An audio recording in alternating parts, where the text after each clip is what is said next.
beautifully chosen. The moment Clara Whitmore stepped off that dusty train in Silver Creek, Colorado, Gerald Harrington took one look at her and laughed a cruel cutting sound that echoed through the depot. "You're not what I ordered," he sneered, turning his back on the woman who'd traveled 2,000 miles to marry him. But before Clara's tears could fall, a voice like rolling thunder cut through the crowd. "Then you're a fool, Harrington." Every head turned to see Kieran Holt, the most feared rancher in 3 counties, his eyes locked on Clara with an intensity that would change everything. Friends, if you want to know how a rejected mail-order bride became the most envied woman in the West, stay with me till the end of this incredible story, and let me know in the comments what city you're watching from. I love seeing how far these tales travel. The train's whistle had barely faded into the Colorado mountains when Clara Whitmore found herself standing on the wooden platform of Silver Creek Station, her entire world contained in 2 worn leather cases and a heart full of hope that was about to be shattered into 1,000 pieces. The late afternoon sun cast long shadows across the dusty street, painting everything in shades of gold and amber that should have been beautiful, but instead felt like a mockery of the dreams she'd carried across half a continent. She had memorized Gerald Harrington's letters during the long journey from Boston, every promise, every sweet word, every description of the life they would build together on his prosperous ranch. Her fingers still bore the ink stains from writing her own replies, carefully crafted messages that revealed just enough of her character to intrigue, but not so much as to seem forward. It had been a delicate dance conducted through paper and pen, one that had led her to abandon everything familiar for the promise of love and a new beginning in the untamed West. The platform was crowded with the usual collection of frontier folk, weathered ranchers collecting supplies, women in calico dresses, shepherding children, Chinese laborers from the railroad camps, and the ever-present collection of drifters and gamblers that seemed to accumulate in every western town like dust in corners. Clara stood out among them like a rose in a field of sagebrush, her traveling dress of deep blue wool still bearing the careful tailoring of Eastern fashion, though now wrinkled from days of train travel. "Miss Whitmore." The voice was thin and reedy, nothing like what she had imagined from the bold handwriting of those letters. Clara turned to find a man approaching her, and her heart sank even as she forced a smile. Gerald Harrington was shorter than she had pictured, with narrow shoulders and a face that seemed pinched in permanent disapproval. His clothes were expensive, she could tell that much from the quality of the fabric, but they hung on him awkwardly as if he was a boy playing dress-up in his father's wardrobe. "Mr. Harrington," she said, dropping into a small curtsy as was proper. "I'm so pleased to finally—" "Let me see you," he interrupted, circling her slowly, like a buyer examining livestock at auction. His pale eyes traveled from her auburn hair pinned up beneath her traveling hat, down to her dusty boots, and back up again. The inspection was cold, clinical, and utterly devoid of the warmth she had felt in his letters. Clara felt heat rise to her cheeks, but she held her position chin raised with what dignity she could muster. Around them she could feel the eyes of the townspeople, their curiosity naked and unashamed. This was entertainment for them. She realized the arrival of another mail-order bride, another desperate woman who had gambled everything on promises written in ink. "You're older than I expected," Gerald said flatly, stopping in front of her. "Your photograph was misleading." "The photograph was taken just 6 months ago," Claire replied, struggling to keep her voice steady. "I'm 27 exactly as I stated in my letters." 27, he repeated as if the number itself was an insult. "And you've obviously been traveling rough. Your dress is wrinkled, your complexion is weathered." Clara's hands tightened on the handles of her cases. "Mr. Harrington, I've been on a train for 5 days. Perhaps if we could retire somewhere private to discuss—" "There's nothing to discuss." The words cut through the air like a blade. Gerald stepped back, brushing invisible dust from his jacket. "You're not what I ordered. The arrangement is canceled." The platform seemed to tilt beneath Clara's feet. "I beg your pardon?" "You heard me clearly enough. You're not suitable. I have a reputation to maintain in this town, and I won't have it said that Gerald Harrington settled for—" He gestured vaguely at her, "inferior goods." The crowd that had been pretending not to watch gave up all pretense now. Clara could hear the whispers spreading like wildfire through the gathered townspeople. Her cheeks burned with humiliation, but beneath that was a rising tide of anger. "Inferior goods," she repeated, her voice gaining strength. "Sir, I am not a shipment of dry goods or a mail-order catalog item. I am a woman who traveled 2,000 miles on the strength of your promises, your declarations of affection and commitment. I sold everything I owned, left behind what little family I had, all because you—" "Spare me the melodrama." Gerald cut her off with a dismissive wave. "You knew this was a business arrangement. I was quite clear about my expectations, and you've failed to meet them. I'll reimburse you for half your train fare. That's more than generous under the circumstances." He pulled out a thin wallet and began counting bills with theatrical precision. The crowd pressed closer, eager to witness every moment of Clara's humiliation. She could see the mix of pity and schadenfreude in their faces, some of the women shaking their heads knowingly, as if they had predicted this outcome from the moment she stepped off the train. "Keep your money," Clara said, her voice now steady as steel. "I wouldn't take a cent from a man who lacks both honor and basic human decency." Gerald's face flushed red. "Now see here." "No, you see here." Clara interrupted, taking a step forward. The crowd drew in a collective breath at her boldness. "You may think you can simply dismiss me like an unsatisfactory purchase, but I have your letters, Mr. Harrington. Letters in which you made specific promises, declarations that could be considered legally binding."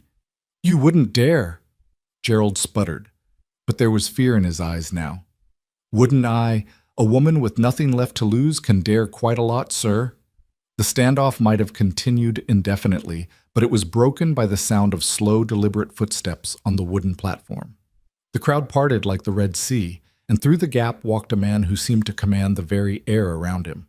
Kieran Holt stood 6 feet 3 inches in his worn boots, with shoulders broad enough to fill a doorframe and hands scarred from years of honest work. His face was weathered by sun and wind into something that might have been carved from the mountains themselves, all hard angles and deep lines, with eyes the color of storm clouds that seemed to see straight through to a person's soul. He wore simple ranch clothes, denim pants, a faded blue shirt, leather vest, but he carried himself with an authority that made Gerald's expensive suit look like a costume. "Problem here, Harrington." His voice was deep, gravelly, the kind of voice that could soothe a spooked horse or send grown men backing away slowly. Gerald straightened, trying to reclaim some authority. "No problem at all, Holt. Just a minor misunderstanding with this woman." "Misunderstanding?" Kieran repeated, his gaze moving from Gerald to Clara. When their eyes met, Clara felt something shift in her chest, like a key turning in a long-locked door. "Sounded to me like you were welching on a deal."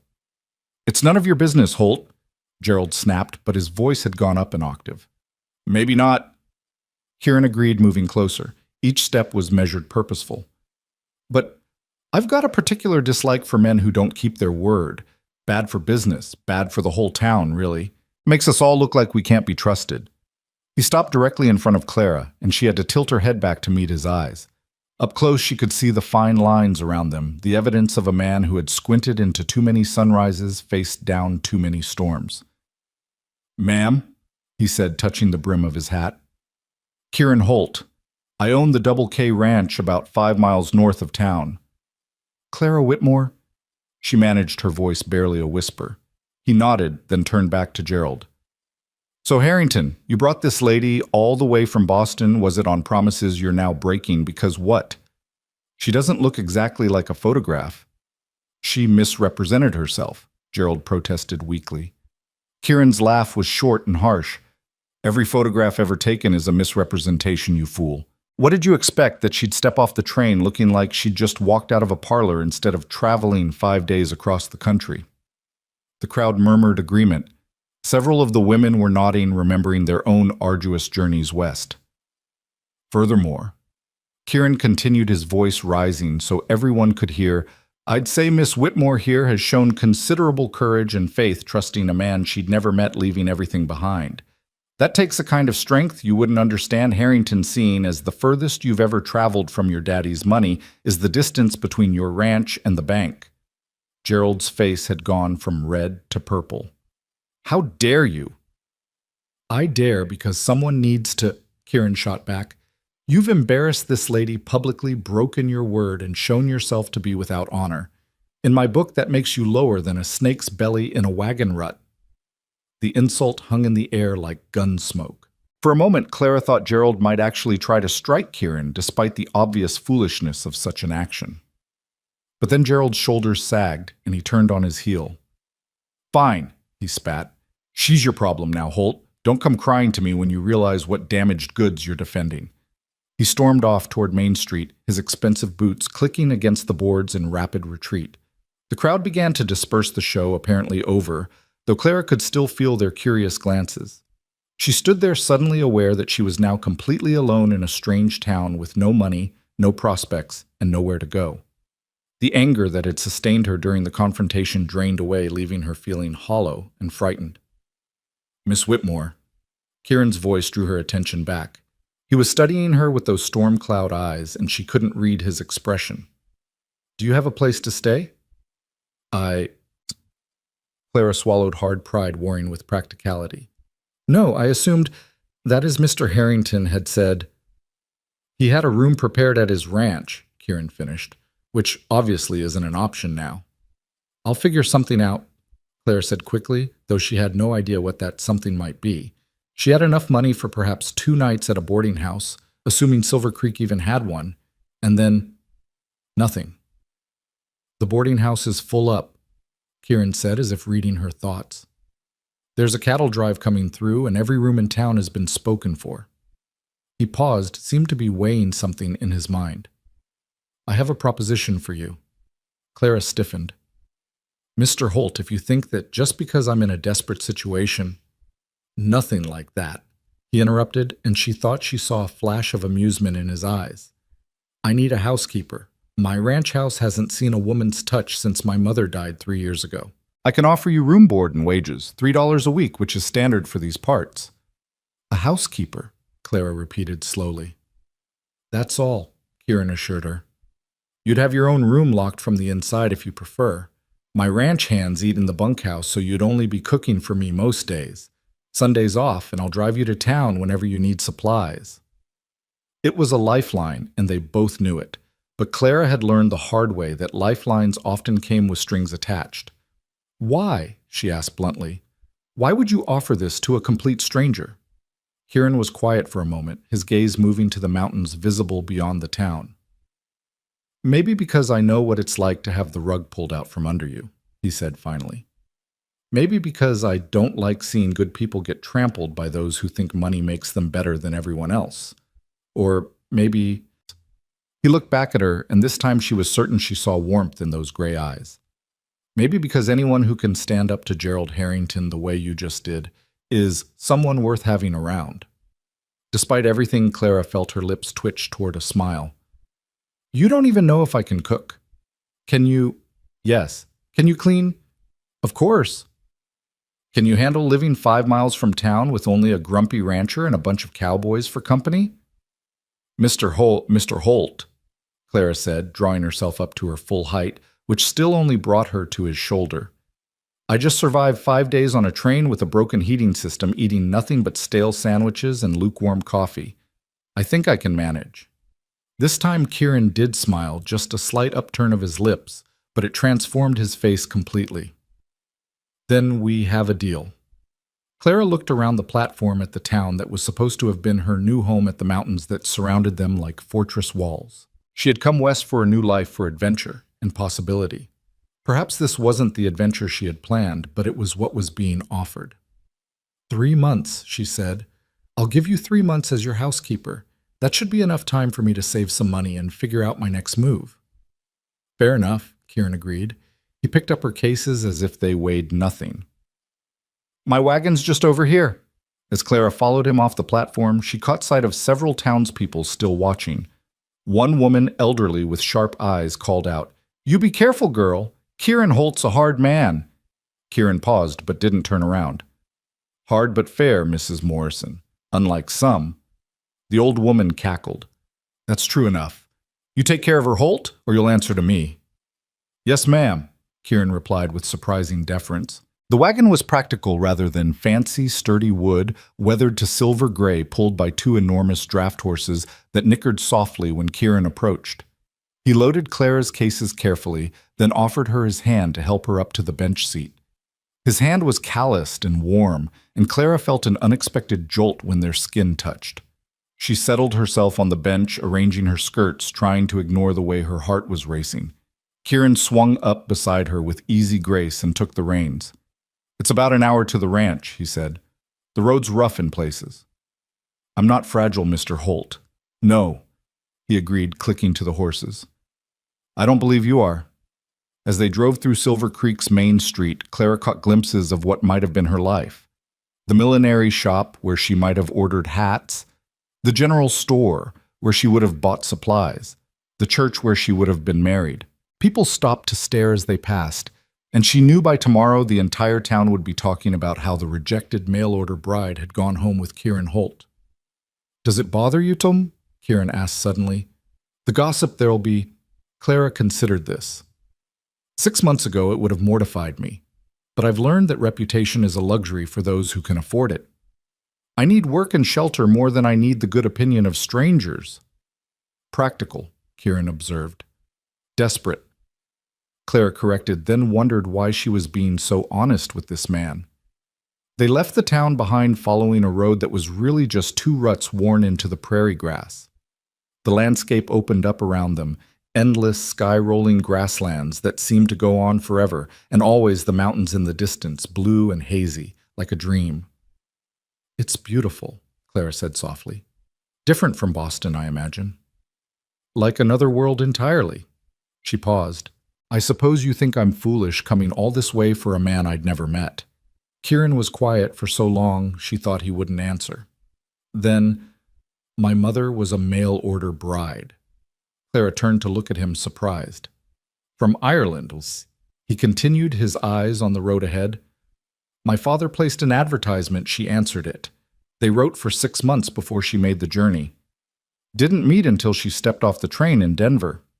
"Were they happy?" A ghost of a smile crossed his face. 40 years together. She died in her sleep with his hand in hers. He followed her 3 months later, said there wasn't much point to staying without her. Clara felt tears prick her eyes and blinked them away quickly. "That's beautiful." "That's rare," Kieran corrected. "Most mail-order marriages are business arrangements that work out to varying degrees of satisfaction. But every once in a while," he shrugged, "every once in a while, two people find each other across impossible distances."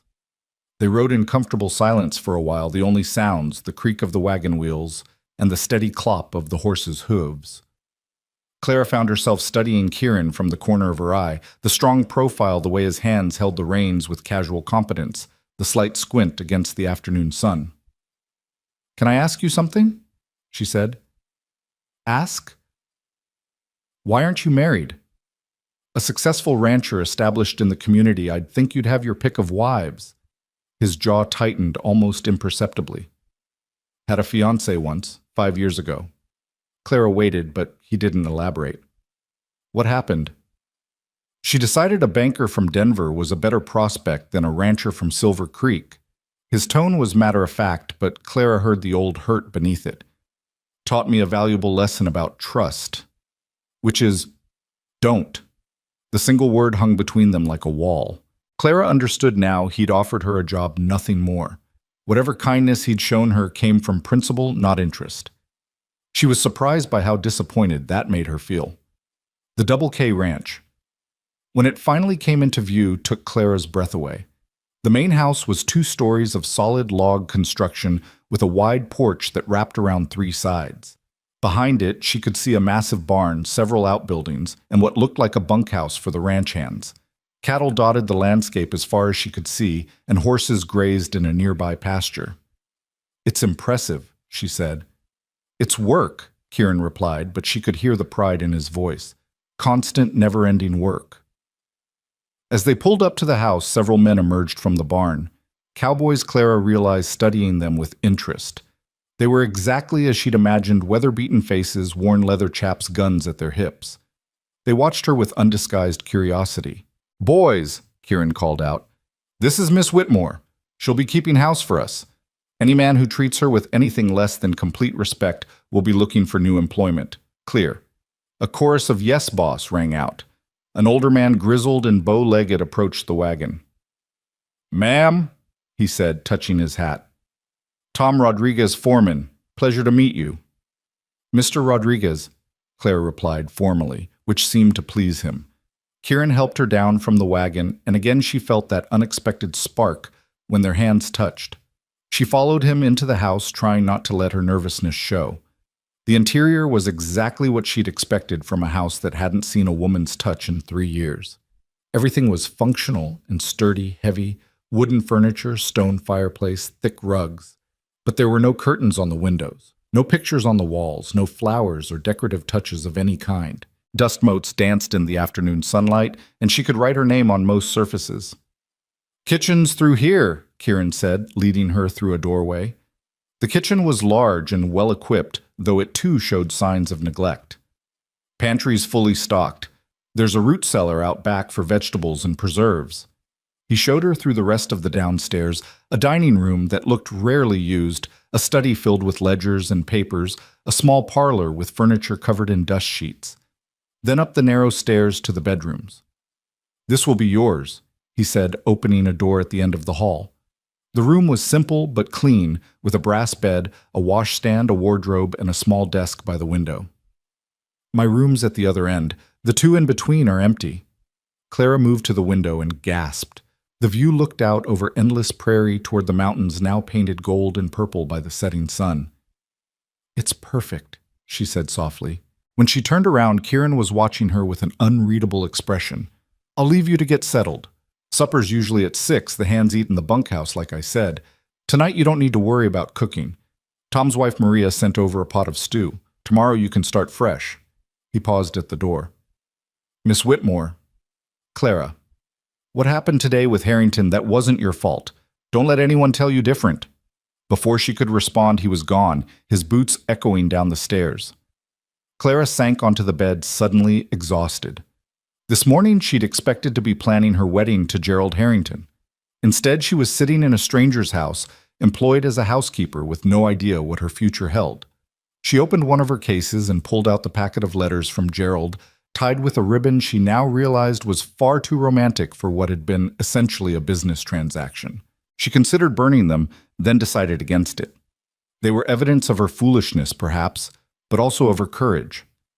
Not every woman would have risked everything on the promise of love. A soft knock at the door interrupted her thoughts. "Come in," she called. The door opened to reveal a small, round woman with graying hair and a warm smile. "Miss Whitmore, I'm Maria Rodriguez, Tom's wife. Mr. Holt asked me to check if you needed anything."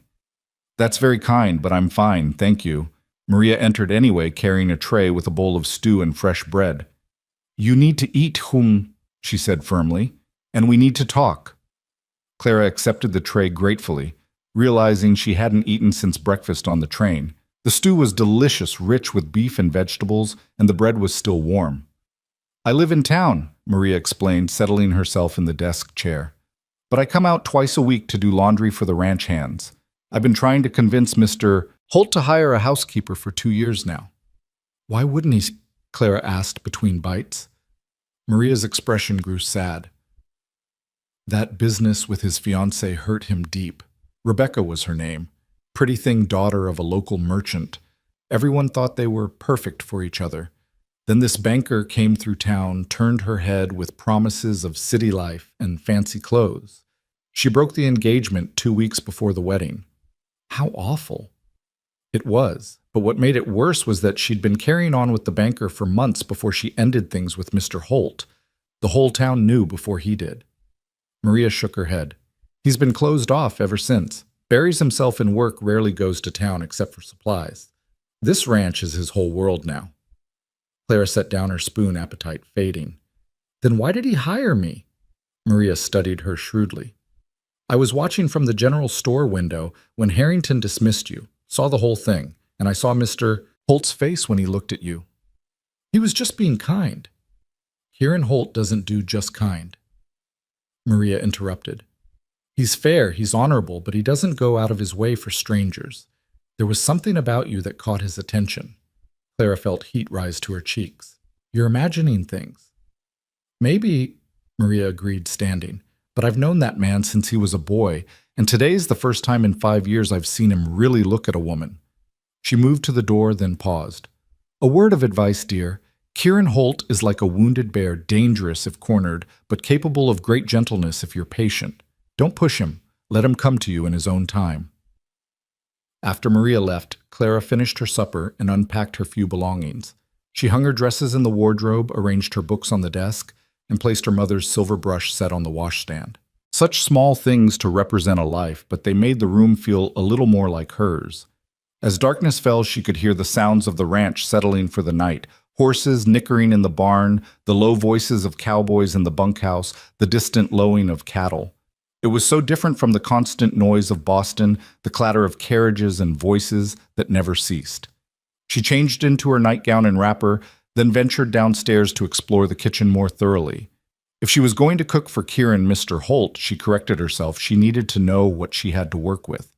The pantry was indeed well-stocked, though organized with typical male efficiency, which is to say not organized at all. She found flour, sugar, salt, coffee beans, preserved meats, canned goods, and various other staples all jumbled together. There was work to be done here, certainly. She was examining the stove, a massive cast-iron beast that would take some getting used to when she heard footsteps. Kieran appeared in the doorway, looking surprised to find her there. "Couldn't sleep?" he asked. "Just getting familiar with everything," Claire replied, suddenly aware that she was in her nightclothes, even if she was fully covered by the wrapper. "I hope that's all right." "It's your kitchen now," he said. "Do whatever you need to do." He moved to the stove and added wood to the firebox. "This beast takes some getting used to. Runs hot, so you need to watch it careful. Maria can show you its quirks if you need." "I'm sure I'll manage." They stood there awkwardly for a moment, neither seeming to know what to say. Finally, Kieran cleared his throat. "I'm usually up at dawn. Coffee and breakfast around 6, if that suits." "Of course." He started to leave, then turned back. "Clara, Miss Whitmore. What I said earlier about trust, I didn't mean that is you're safe here. I want you to know that." "I know," Clara said softly, and realized she did. Despite his gruffness, despite barely knowing him, she felt safe with Kieran Holt in a way she'd never felt with Gerald's flowery letters. He nodded and left, and Clara stood alone in the kitchen, her kitchen now, and wondered what she'd gotten herself into. 3 months, she'd said.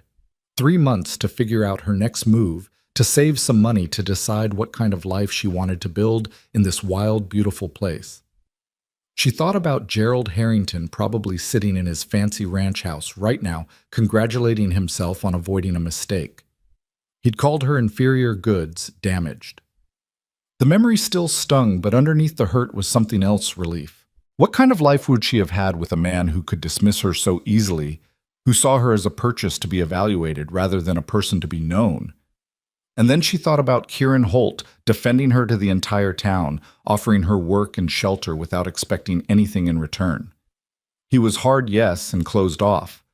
But there was something underneath that exterior, something she'd glimpsed when he talked about his parents, when he'd assured her she was safe. Clara made her way back upstairs, pausing at the window to look out at the vast prairie under stars. The Milky Way stretched across the sky like a river of light, clearer than she'd ever seen it in Boston. Somewhere out there, a coyote howled, and another answered their calls, echoing across the distance. She'd come west for a new life, and against all odds, that's exactly what she'd found. Not the life she'd planned, perhaps, but maybe that was for the best. Plans had a way of falling apart, as she'd learned today. But sometimes what rose from the ruins was stronger than what had been there before. Tomorrow she would start her new job as housekeeper at the Double K Ranch. She would cook and clean and make this house a home again, even if only temporarily.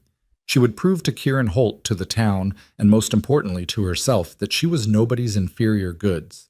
She was Clara Whitmore, and she would make her own way in this world one day at a time. As she settled into bed, she heard Kieran moving around in his room at the other end of the hall. The sound was oddly comforting, a reminder that she wasn't alone in this big house. She pulled the quilts up to her chin, breathing in the scent of sage and cedar that seemed to permeate everything here. Her last thought before sleep took her was of storm-gray eyes and a voice like distant thunder saying her name, Clara. Not Miss Whitmore, but Clara, as if it mattered, as if she mattered. 3 months, she'd said.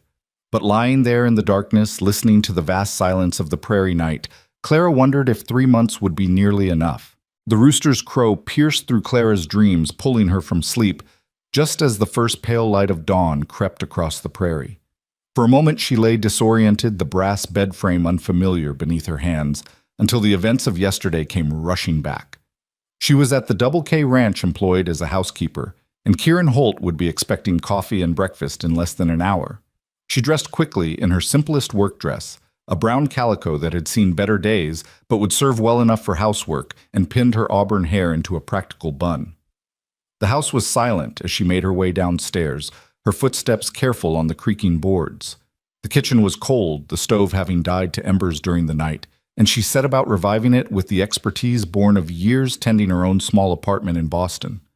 Coffee, first strong and black the way most ranchers seemed to prefer it. While it brewed, she investigated the pantry more thoroughly, finding eggs in a basket, bacon wrapped in cheesecloth, and day-old biscuits that would do well enough if warmed. Not fancy, but substantial fare for a working man. She was just pulling the bacon from the skillet when she heard boots on the porch. Kieran entered through the back door, bringing with him the scent of hay and horses. He'd obviously been up for some time already, checking on the livestock, as ranchers did.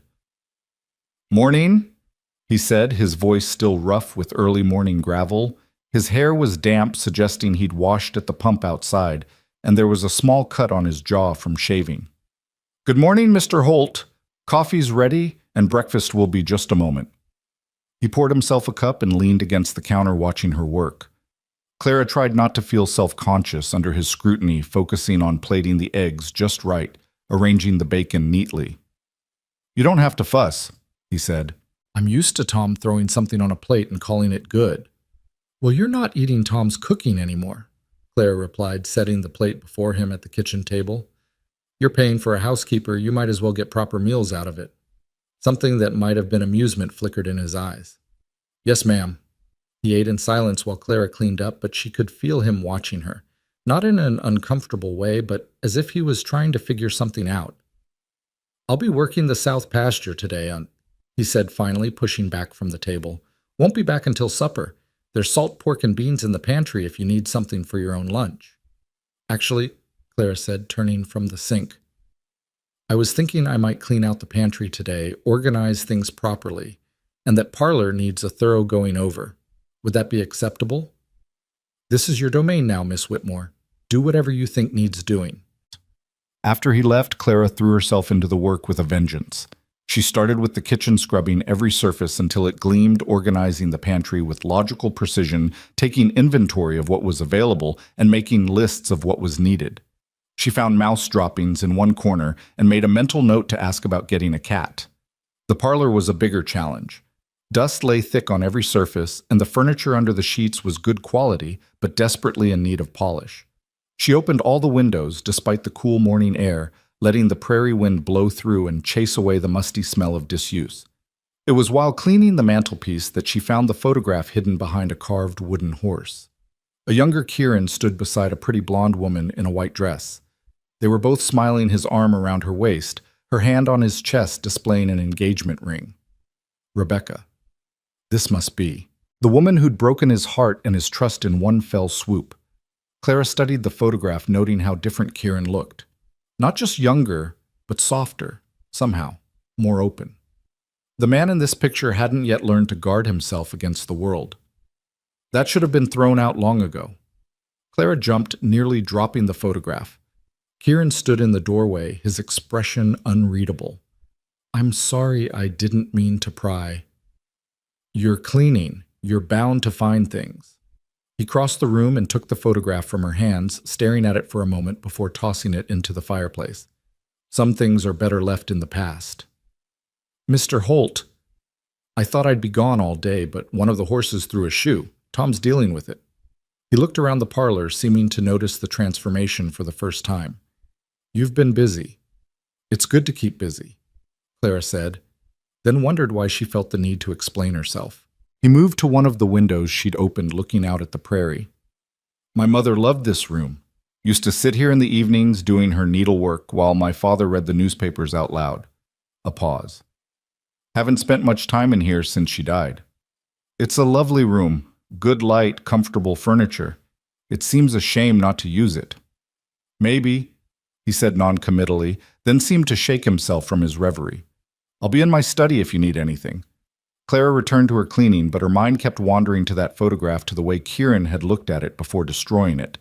She understood holding on to hurt she'd done it herself, after her father's business failed, after her mother died, after every disappointment that had led her to answer a stranger's advertisement for a bride. But she'd also learned that holding on too tight to old pain could strangle any chance at new happiness. By midday, the parlor was transformed. She'd beaten the rugs outside, polished every stick of furniture, washed the windows until they sparkled. She'd even found some old curtains in a trunk, and while they needed mending, they were better than bare windows. The room looked lived in again, welcoming. She was heating leftover stew for her lunch when Tom Rodriguez appeared at the kitchen door. Miss Whitmore boss wanted me to check if you needed anything from town. I'm heading in for supplies. Clara consulted her list. Actually, yes, if it's not too much trouble. She handed him the paper, then hesitated.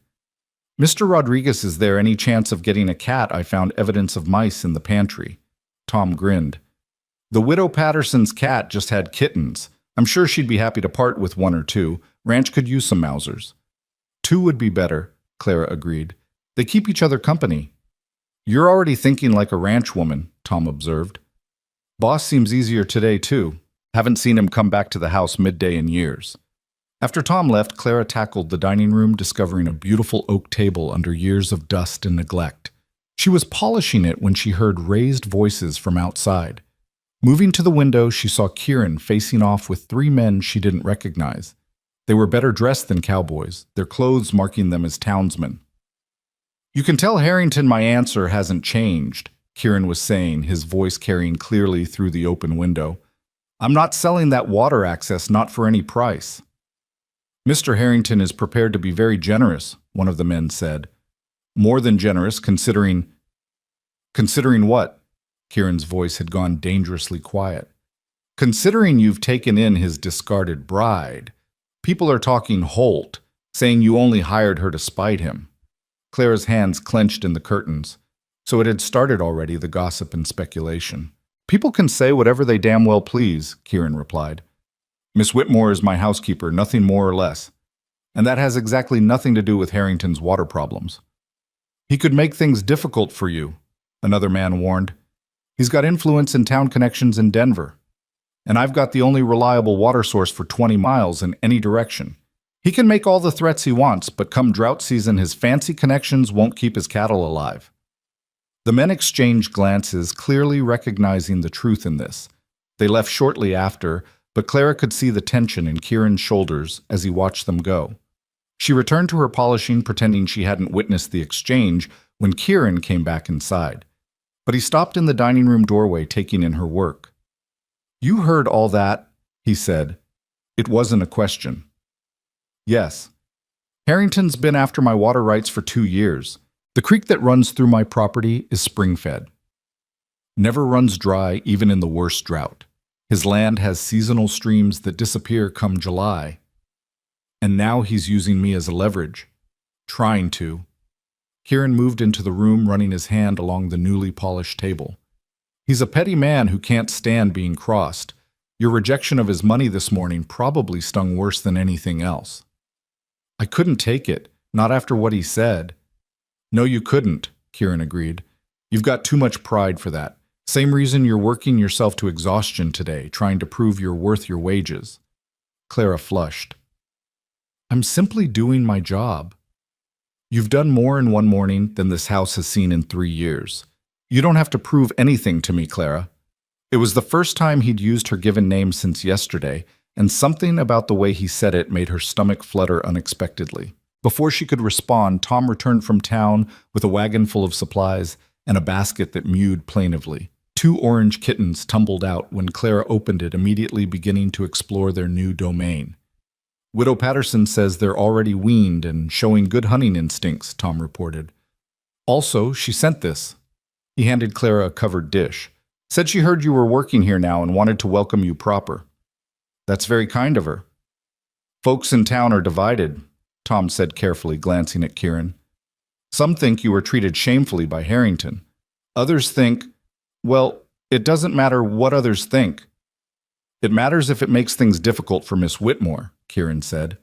I've weathered gossip before, Clara interjected. I'll weather it again. The rest of the afternoon passed quietly. Clara established the kittens in the kitchen with a box of sand and scraps of salt pork, then began preparations for supper. She found a roast in the cold storage and vegetables in the root cellar, deciding to make something more elaborate than the simple fare Kieran was apparently accustomed to. She was just putting the roast in the oven when Maria Rodriguez arrived with her laundry basket. Heard you had quite the morning, Maria said without preamble. Gerald Harrington's telling anyone who'll listen that Kieran stole you right off the platform. That's ridiculous, Clara protested. Of course it is, but it makes for good gossip. The virtuous woman led astray by the dangerous rancher. Maria's eyes twinkled. Though I have to say you don't look particularly led astray. You look like a woman who's found her footing. Clara thought about this as she helped Maria sort the ranch hand's laundry. Had she found her footing? This morning she'd woken uncertain and anxious. But somewhere between scrubbing the kitchen and facing down the implications of Gerald's petty revenge, she'd begun to feel something she hadn't felt in months useful. Needed, even. Can I ask you something? Clara said, feeding clothes through the wringer while Maria operated the washtub. Why does Gerald want Kieran's water rights so badly? Surely there must be other options. Maria's expression grew serious. Gerald inherited his ranch from his father, but he's never had the knack for it. Makes bad decisions, doesn't read the land right. His streams are drying up because he overgrazed the watershed. Kieran's been managing water on this land since he was a boy. Learned from his father, who learned from the Indians who were here before. The Double K has water because Kieran makes sure it does. So Gerald wants to buy his way out of his mistakes. Like he always does. His daddy left him rich enough to paper over most of his failures, but you can't buy water from dry ground. Maria paused in her washing. Thing is, if Kieran sold him those rights, Gerald would probably ruin that water source too within 5 years. Kieran knows that. They worked in companionable silence for a while, the rhythmic sound of washing almost meditative. Clara found herself relaxing in Maria's presence, the older woman's matter-of-fact warmth, a comfort after the emotional upheaval of the past 2 days. You're good for him, Maria said suddenly. Kieran, he's been alone too long, shut away with his hurt. Having you here, it's like opening windows in a closed house. I'm just his housekeeper, Clara protested. If you say so, Maria replied, but her smile suggested she thought otherwise. As the sun began its descent toward the mountains, painting the prairie in shades of gold and crimson, Clara put the finishing touches on supper. The roast was perfect, the vegetables tender, the gravy rich and smooth. She'd even managed a pie with the dried apples she'd found in the pantry. She was setting the table in the dining room, the formal dining room she'd spent the afternoon cleaning, when Kieran appeared in the doorway. We usually eat in the kitchen, he said, but he was looking at the transformed room with something like wonder. The dining room is meant for dining, Claire replied firmly. Besides, I spent 3 hours polishing that table. Someone ought to appreciate it. He disappeared to wash up, returning in a clean shirt with his hair damp and neatly combed. Clara tried not to notice how the lamplight caught the silver threads at his temples, how his eyes seemed less guarded in the warm glow. This is too much, he said when she brought in the roast. It's dinner, Clara countered. Sit down and eat it while it's hot. He sat and she served him, and for a moment the domesticity of it all made her chest tight. This was what she'd imagined when she'd answered Gerald's advertisement. Not the grand romance, but this simple rhythm of daily life, of cooking for someone who appreciated it, of making a house into a home. This is exceptional, Kieran said after his first bite. Where did you learn to cook like this? My mother. She believed a woman should know how to run a household even if she had servants to do it for her. Clara took her own seat across from him rather than at the far end of the table. Of course, after my father's business failed, those skills became less theoretical and more practical. Is that why you answered Harrington's advertisement? The business failure? Clara considered how much to tell him. Partly. Father died 2 years ago, still trying to recover what he'd lost. Mother followed 6 months later, heart failure, the doctor said, but I think it was heartbreak. I'd been living on what I could earn as a seamstress, but it wasn't enough. When I saw Gerald's advertisement, it seemed like a chance at something better. I'm sorry, about your parents. We all have our losses, Clara said, thinking of the photograph he'd burned that morning. They ate in silence for a while, but it wasn't uncomfortable. The kittens had ventured in from the kitchen and were exploring the dining room with comic intensity, pouncing on dust motes and shadows. You didn't have to do all this to, Kieran said eventually, gesturing at the room, the meal, everything. I hired you for basic housekeeping. Is it too much? Clara asked, suddenly uncertain. I don't mean to overstep. No, he said quickly. It's not too much. It's just, this house hasn't felt like this since my mother was alive, like a home instead of just a place to sleep. Every house should be a home, Clara said softly, even if it's only temporary. Something shifted in his expression at the word temporary. But before Clara could analyze it, one of the kittens attempted to climb his leg, tiny claws catching in his pants. He scooped it up, and the sight of this large, rough man cradling a tiny orange kitten made Clara's heart do something complicated in her chest. What are their names? He asked. I haven't named them yet. Thought maybe you should, since they're your cats. They're your Mausers, he corrected. You name them. Clara studied the kittens. One was slightly larger, bolder, always the first to explore. The other was smaller but cleverer, figuring out how to get places its sibling couldn't. Samson and Delilah, she decided. Sam and Del for short. Biblical cats. Seems appropriate for a place that needs a little divine intervention in the mouse department. Was that a smile? Just a slight upturn of his lips, but Clara was beginning to treasure these small breaks in his stoic facade. After dinner, she wouldn't let him help clear the table. You're paying me to do this, she reminded him. Go smoke your pipe or read your newspaper or whatever it is you do in the evenings. I don't smoke, but, he said. And the newspaper's a week old. Usually I go over the account books, but maybe tonight I'll sit in the parlor instead. Test out those chairs you spent so much time polishing. Clara tried not to feel pleased as she washed the dishes, listening to him moving around in the parlor. When she finally joined him bringing coffee, she found him standing by the window, watching the last light fade from the sky. Storm coming, he said. Probably tomorrow night. You can feel it in the air. Is that bad for the ranch, I mean? Not this time of year. The grass needs the rain and the cattle are close enough to shelter. But these spring storms can be fierce. Hope the roof over your room is sound. I'm sure it's fine. He turned from the window to look at her. You really aren't afraid of much, are you? I'm afraid of plenty, Clara admitted, settling into one of the chairs with her coffee. I was terrified yesterday when Gerald rejected me. Terrified I'd end up on the streets or worse. But I learned something when my father lost everything. You can be afraid and still keep moving forward. Fear only wins if you let it stop you. Kieran sat in the chair across from her, the lamp on the table between them, creating a circle of warm light in the growing darkness. Most women would have taken Harrington's money. Most women haven't had to survive what I have.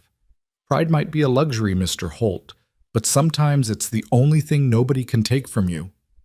Kieran, he said suddenly, if we're going to be living in the same house, you might as well call me Kieran. All right, Kieran. The name felt strange on her tongue, intimate somehow. They sat quietly drinking their coffee while the wind picked up outside. The kittens played at their feet, stalking each other through the chair legs. It was oddly peaceful, this shared silence, like they'd known each other for years instead of days. I should warn you, Kieran said eventually. Tomorrow's Saturday. Some of the hands will likely go into town, blow off steam at the saloon. They might hear talk about you, about us. And they're good men, but they're protective of the ranch, of me. If anyone says something inappropriate about you, there could be trouble. Clara set down her coffee cup with a decisive click. Then perhaps I should go to town too. Let people see I'm not being held captive or led astray or whatever nonsense Gerald is spreading. That might not be wise. Hiding would be worse, Clara interrupted. It would look like we have something to be ashamed of. I'm your housekeeper, you're my employer, and there's nothing improper about that. The best way to kill gossip is to face it head on. Kieran studied her for a long moment. You're either very brave or very foolish. Probably both, but I'm also right. Maybe you are. He stood stretching muscles probably sore from a day of ranch work. I'll drive you to town tomorrow if you're determined to go. Better than you going alone. After he went upstairs, Clara remained in the parlor watching the fire die to embers. She could hear him moving around above the creak of floorboards marking his path from washstand to bed. Such an intimate thing to know another person's nighttime routines, to share a house with someone who was essentially a stranger. But was he a stranger? In 2 days, she'd learned more about Kieran Holt than Gerald's letters had revealed about him in 6 months of correspondence. She knew he took his coffee black, that he was left-handed, that he had a small scar on his jaw from a childhood fall. She knew he still grieved, his parents still nursed wounds from a faithless fiancé, still maintained his principles, even when it cost him. She gathered the kittens and climbed the stairs to her room, pausing at the landing. Kieran's door was closed, but she could see lamplight beneath it. For a moment, she imagined knocking, asking if he needed anything, but that would be inappropriate. She was his housekeeper, nothing more, despite the strange flutter in her chest when he said her name. Her room was cold, but the quilts were warm and the kittens curled up beside her, purring contentedly. Through her window, she could see clouds gathering, obscuring the stars one by one. A storm was coming, Kieran had said. Clara pulled the quilts higher and closed her eyes, wondering if he meant more than just the weather.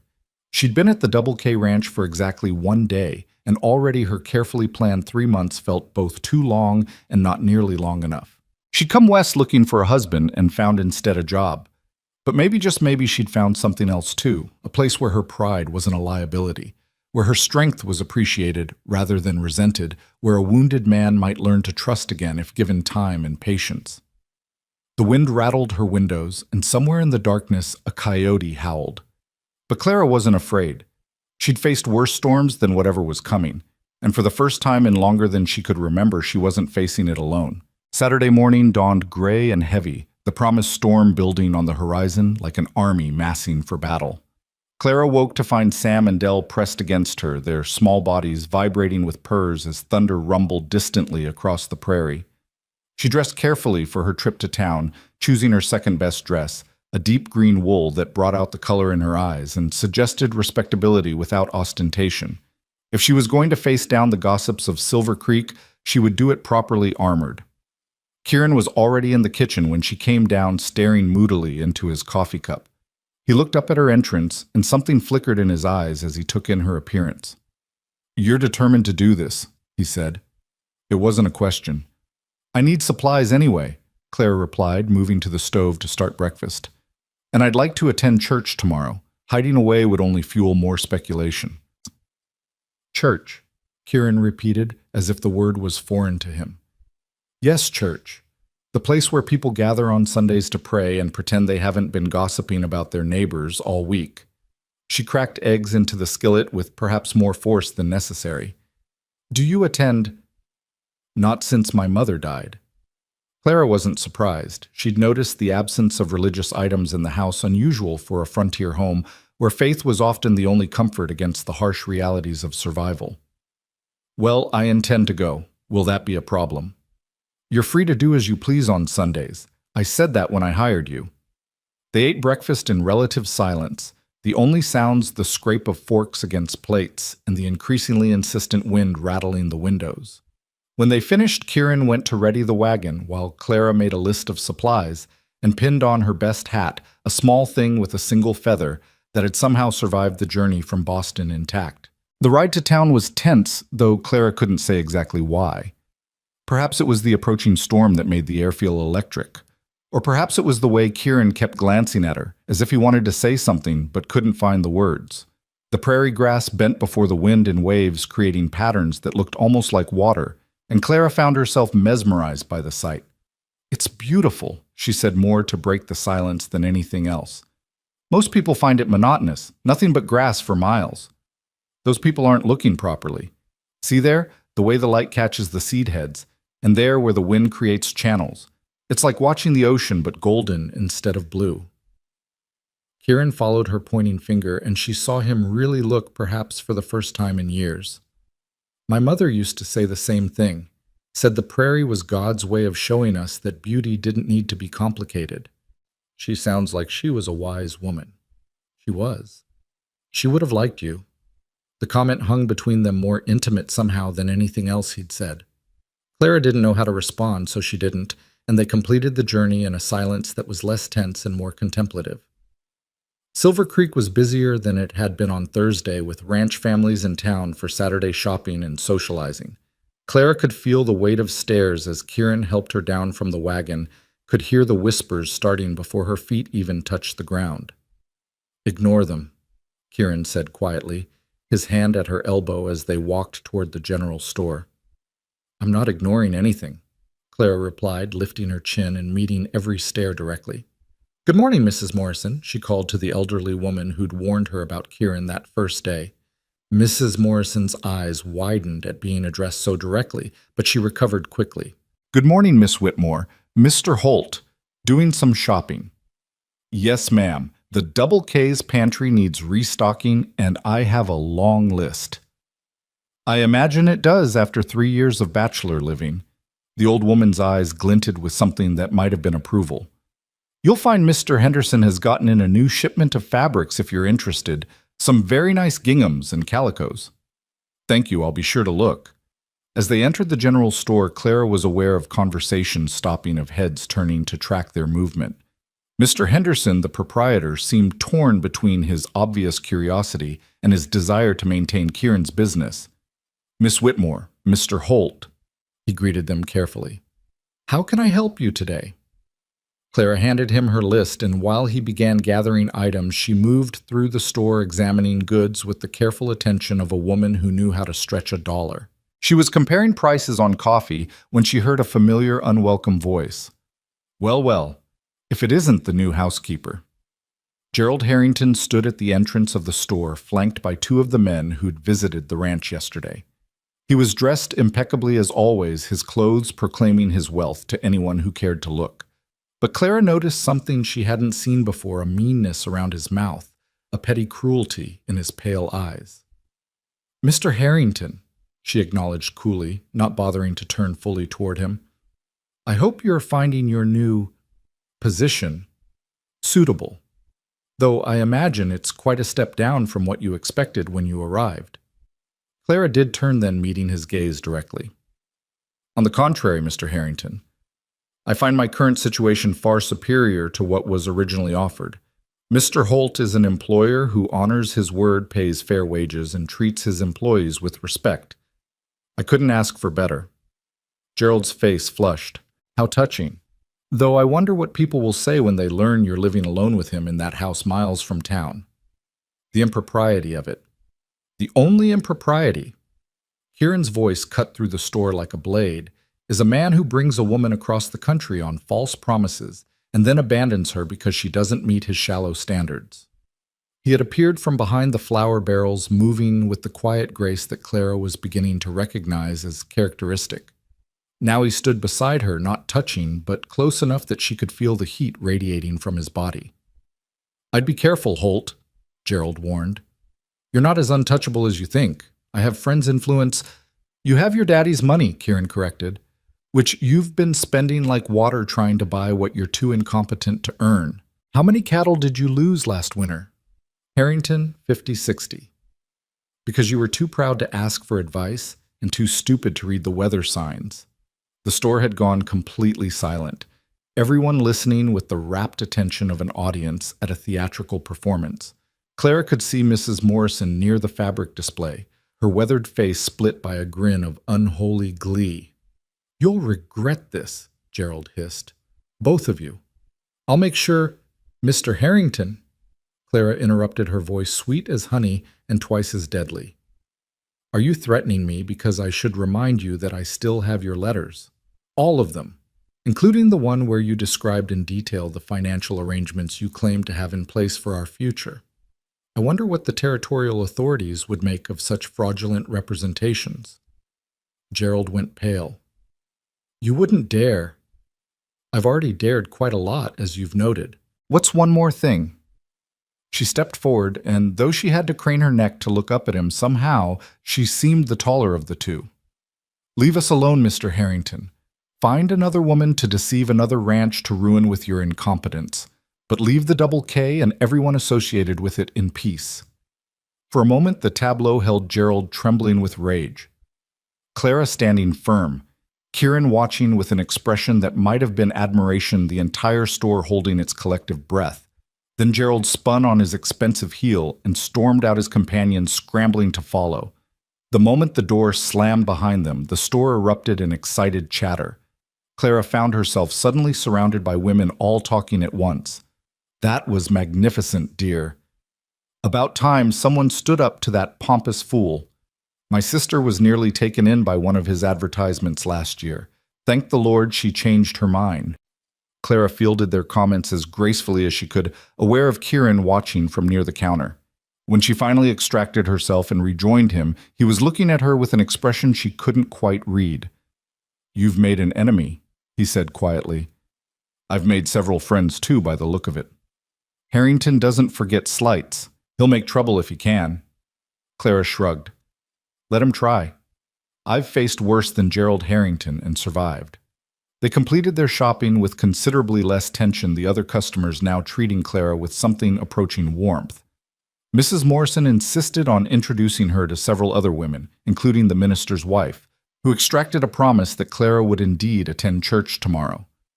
It was as they were loading the wagon that Tom Rodriguez appeared slightly out of breath. "Boss, we've got a problem. That section of fence in the north pasture is down again, and there's about 30 head of cattle making for Harrington's land." Kieran cursed under his breath. "How bad is the fence?" "Bad. Looks like someone cut it." Clara and Kieran exchanged glances. "Harrington?" she asked. "Probably. He's done it before when he wants to cause trouble. Then he claims our cattle damaged his property and demands compensation." Kieran ran a hand through his hair. "Tom, get the boys and start rounding up the strays. I'll be there as soon as I get Miss Whitmore home." "I can help," Clara offered. Both men looked at her as if she'd suggested flying to the moon. "You ever worked cattle?" Tom asked skeptically. "No, but I can follow instructions, and I'm not afraid of hard work." "It's dangerous," Kieran said firmly, "especially with a storm coming." "So is letting Harrington steal your cattle or claim damages," Clara countered. "You need every hand you can get, and I'm offering." They argued about it all the way back to the ranch, but Clara held firm.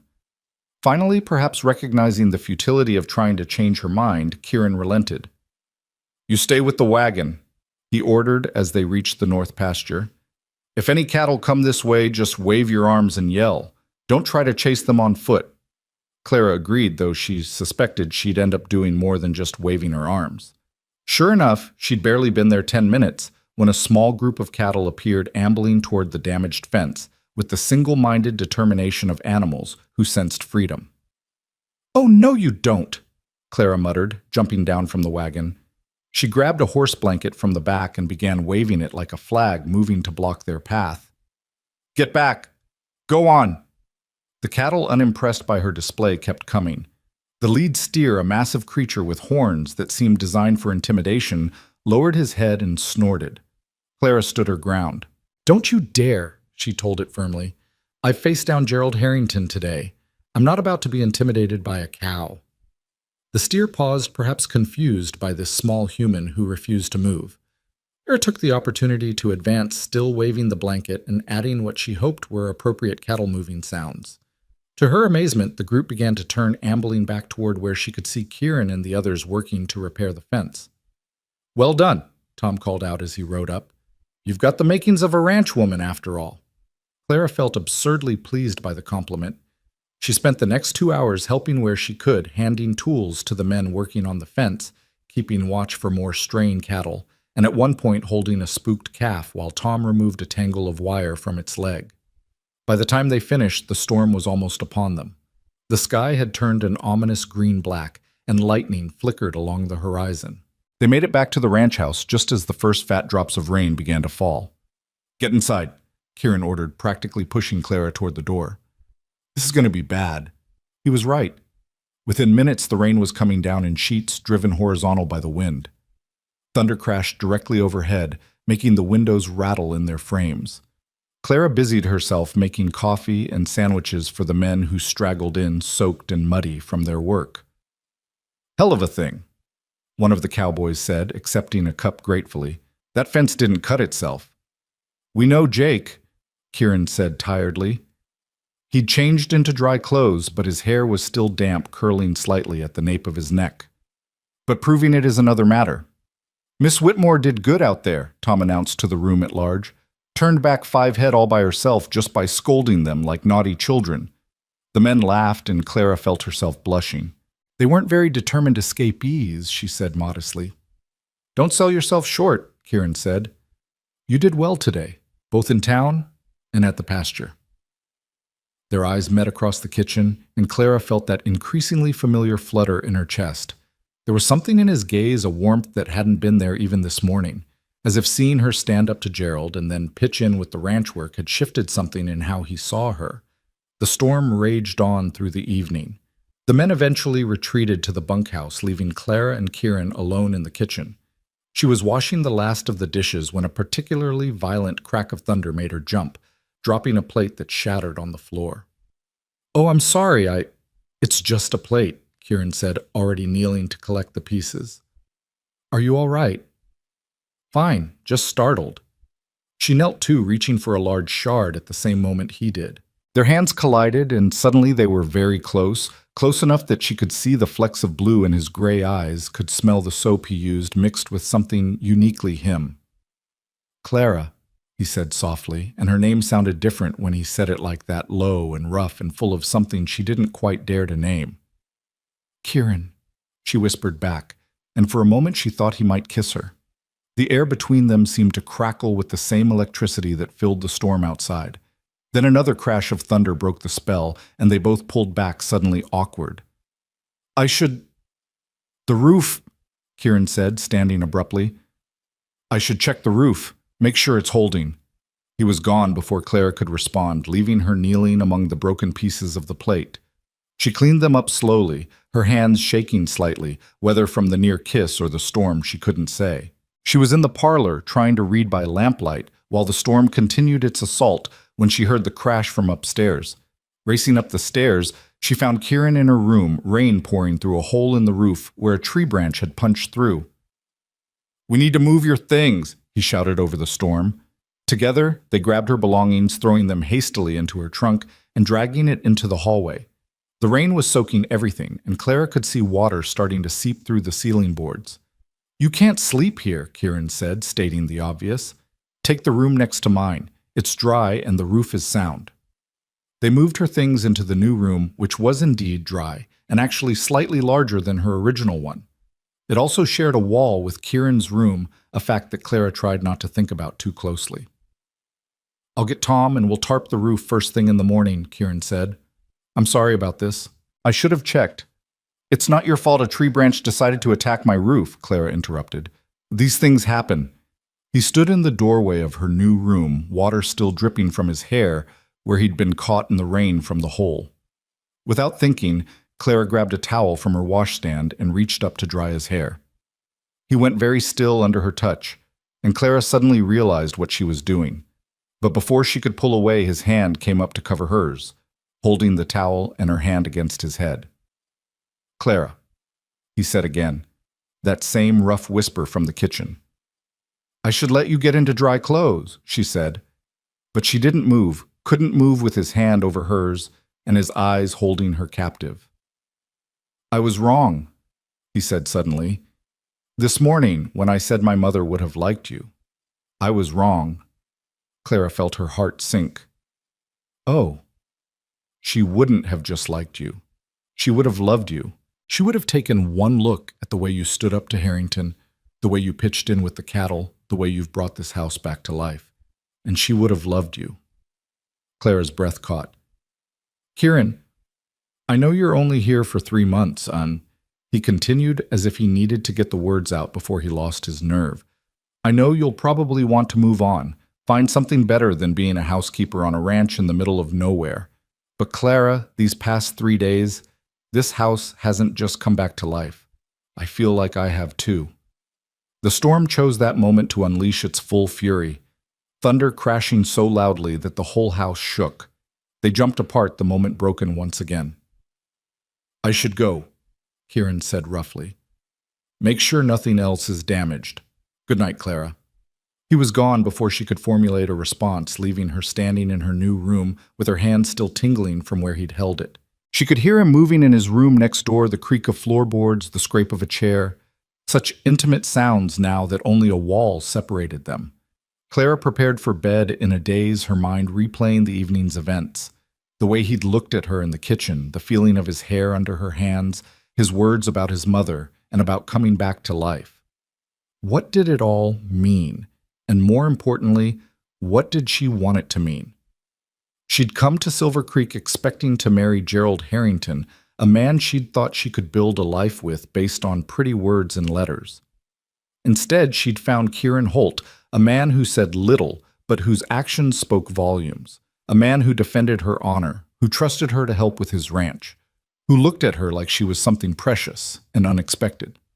3 months, she'd said, but lying in the darkness, listening to the storm gradually exhaust itself, and hearing Kieran's restless movements in the room next door, Claire wondered if she'd already stayed too long or if 3 months wouldn't be nearly long enough. The rain continued through the night, gentler now, a steady patter on the roof that should have been soothing. But Clara lay awake acutely aware of the man on the other side of the wall, of the way her life had shifted in just 3 days from one path to another, entirely unexpected one. She thought about Gerald's threats about the cut fence, about the challenges that were surely coming. But she also thought about the women in town rallying around her, about Tom's approval, about the satisfaction of working alongside these tough, honest people who judged a person by their actions rather than their circumstances. And most of all, she thought about Kieran, about the walls he'd built around his heart, and the small cracks she could see forming in them. He'd been hurt, betrayed by a woman who'd chosen money and comfort over love and loyalty. Clara understood that fear, the reluctance to trust again after being burned. But she also understood that sometimes the greatest risks brought the greatest rewards.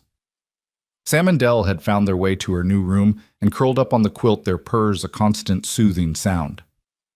Outside, the storm was finally passing, moving on across the prairie toward the distant mountains. Clara could see stars beginning to appear through the breaking clouds, bright and clear as promises. Tomorrow was Sunday. She would go to church, face down any remaining gossip, establish herself as a respectable member of the community.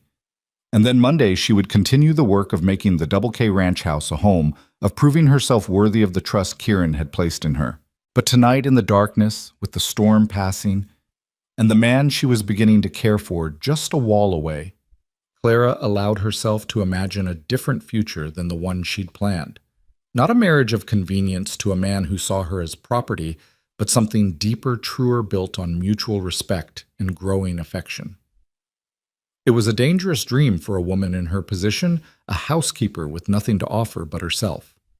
But as Clara finally drifted towards sleep, she thought about Kieran's parents, a mail-order bride from Ireland, and a rancher who'd taken a chance on love across an ocean.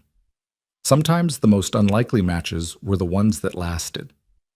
The last thing she heard before sleep claimed her was Kieran's footsteps pausing outside her door as if he wanted to knock to say something more. But then they moved on, and Clara was left with only the sound of rain and possibility. The church bells were ringing as Clara descended the stairs. Sunday morning, dressed in her best remaining dress, a navy blue silk that had been her mother's, altered to fit her smaller frame. She'd spent extra time on her hair, pinning it into an elaborate twist that emphasized her neck and the delicate gold cross that was her only jewelry. If she was going to face the congregation of Silver Creek, she would do it with all the dignity she could muster. Kieran was waiting in the kitchen, dressed in clothes she'd never seen him wear, a proper black suit that must have been hanging in his wardrobe untouched for years. He looked uncomfortable in it, tugging at the collar as if it were strangling him. "You're coming to church?" Clara asked, unable to hide her surprise. "Figured you shouldn't face them alone," he said gruffly, not meeting her eyes. "Besides, the roof needs patching, and the minister's son is the best carpenter in town. Might be able to talk to him after the service." Clara knew an excuse when she heard one, but she didn't challenge it. The fact that Kieran was willing to enter a church for the first time in 3 years just to support her said more than any words could. The ride to town was quiet, but it was a comfortable silence. The storm had washed the prairie clean, leaving everything sparkling in the morning sunlight. Water still stood in the low places, reflecting the sky like scattered mirrors, and the air smelled of sage and wet earth. "Thank you," Clara said suddenly, "for coming with me." "It's nothing," Kieran replied, but his hands tightened on the reins. "Just remember you don't owe anybody explanations. You're my housekeeper, that's all anyone needs to know." But was that all she was? After last night, after the things he'd said, the way he'd looked at her, Clara wanted to ask, but the words wouldn't come. This fragile thing building between them felt too new, too delicate to expose to the harsh light of day. The church was a simple white building with a modest steeple, the kind found in small towns across the frontier. As they pulled up, Clara could see people gathering their Sunday best, making a colorful display against the weathered wood. Conversation stopped as Kieran helped her down from the wagon, and Clara felt the weight of dozens of eyes upon them. "Chin up," Kieran murmured, offering her his arm. "You faced down a charging steer yesterday. This is nothing." Despite her nerves, Clara found herself smiling. The steer was less judgmental. "But probably smelled worse than Mrs. Henderson," he replied, and Clara had to stifle a laugh. They entered the church together, and Clara heard the ripple of whispers follow them down the aisle. Kieran led them to a pew near the middle, not so far forward as to seem presumptuous, not so far back as to seem ashamed. It was Clara realized exactly the right choice. Mrs. Morrison was already seated in the pew in front of them. She turned around with a grin that could only be described as wicked. "Well, well, Kieran Holt in church. Will wonders never cease?" "Mrs. Morrison," Kieran acknowledged stiffly. "And don't you both look fine this morning, almost like a properly courting couple?" The old woman's eyes twinkled with mischief. "We're not," Clara began, but Mrs. Morrison had already turned back around her shoulders, shaking with silent laughter. The minister, Reverend Douglas, was a tall, thin man with kind eyes and a voice that carried to every corner of the small church. His sermon was on the Good Samaritan, and Clara couldn't help but notice several pointed glances in their direction when he spoke about helping those in need regardless of circumstances. "We are called to be our brother's keeper," the Reverend intoned, "to offer aid without judgment, to show mercy as we hope to receive mercy." Clara felt Kieran shift beside her and glanced over to see his jaw clenched tight. She wanted to reach out to offer comfort, but such a display would only fuel more gossip. Instead, she simply shifted slightly closer, letting her shoulder brush against his arm. She felt him relax minutely at the contact. After the service, they were immediately surrounded. The minister's wife, Mrs. Douglas, whom Clara had met yesterday, took charge of introductions with the efficiency of a general deploying troops. "Clara, you must meet Mrs. Baker. She runs the school. And this is Mrs. Thompson. She organizes the church socials. Oh, and here's Miss Patterson. She teaches piano." Clara found herself swept into a circle of women, while Kieran was cornered by Reverend Douglas and several men, presumably about the roof repairs. She fielded questions with as much grace as she could manage, sticking to the simple truth she'd come west for opportunity. Mr. Holt had offered her honest work, and she was grateful for it.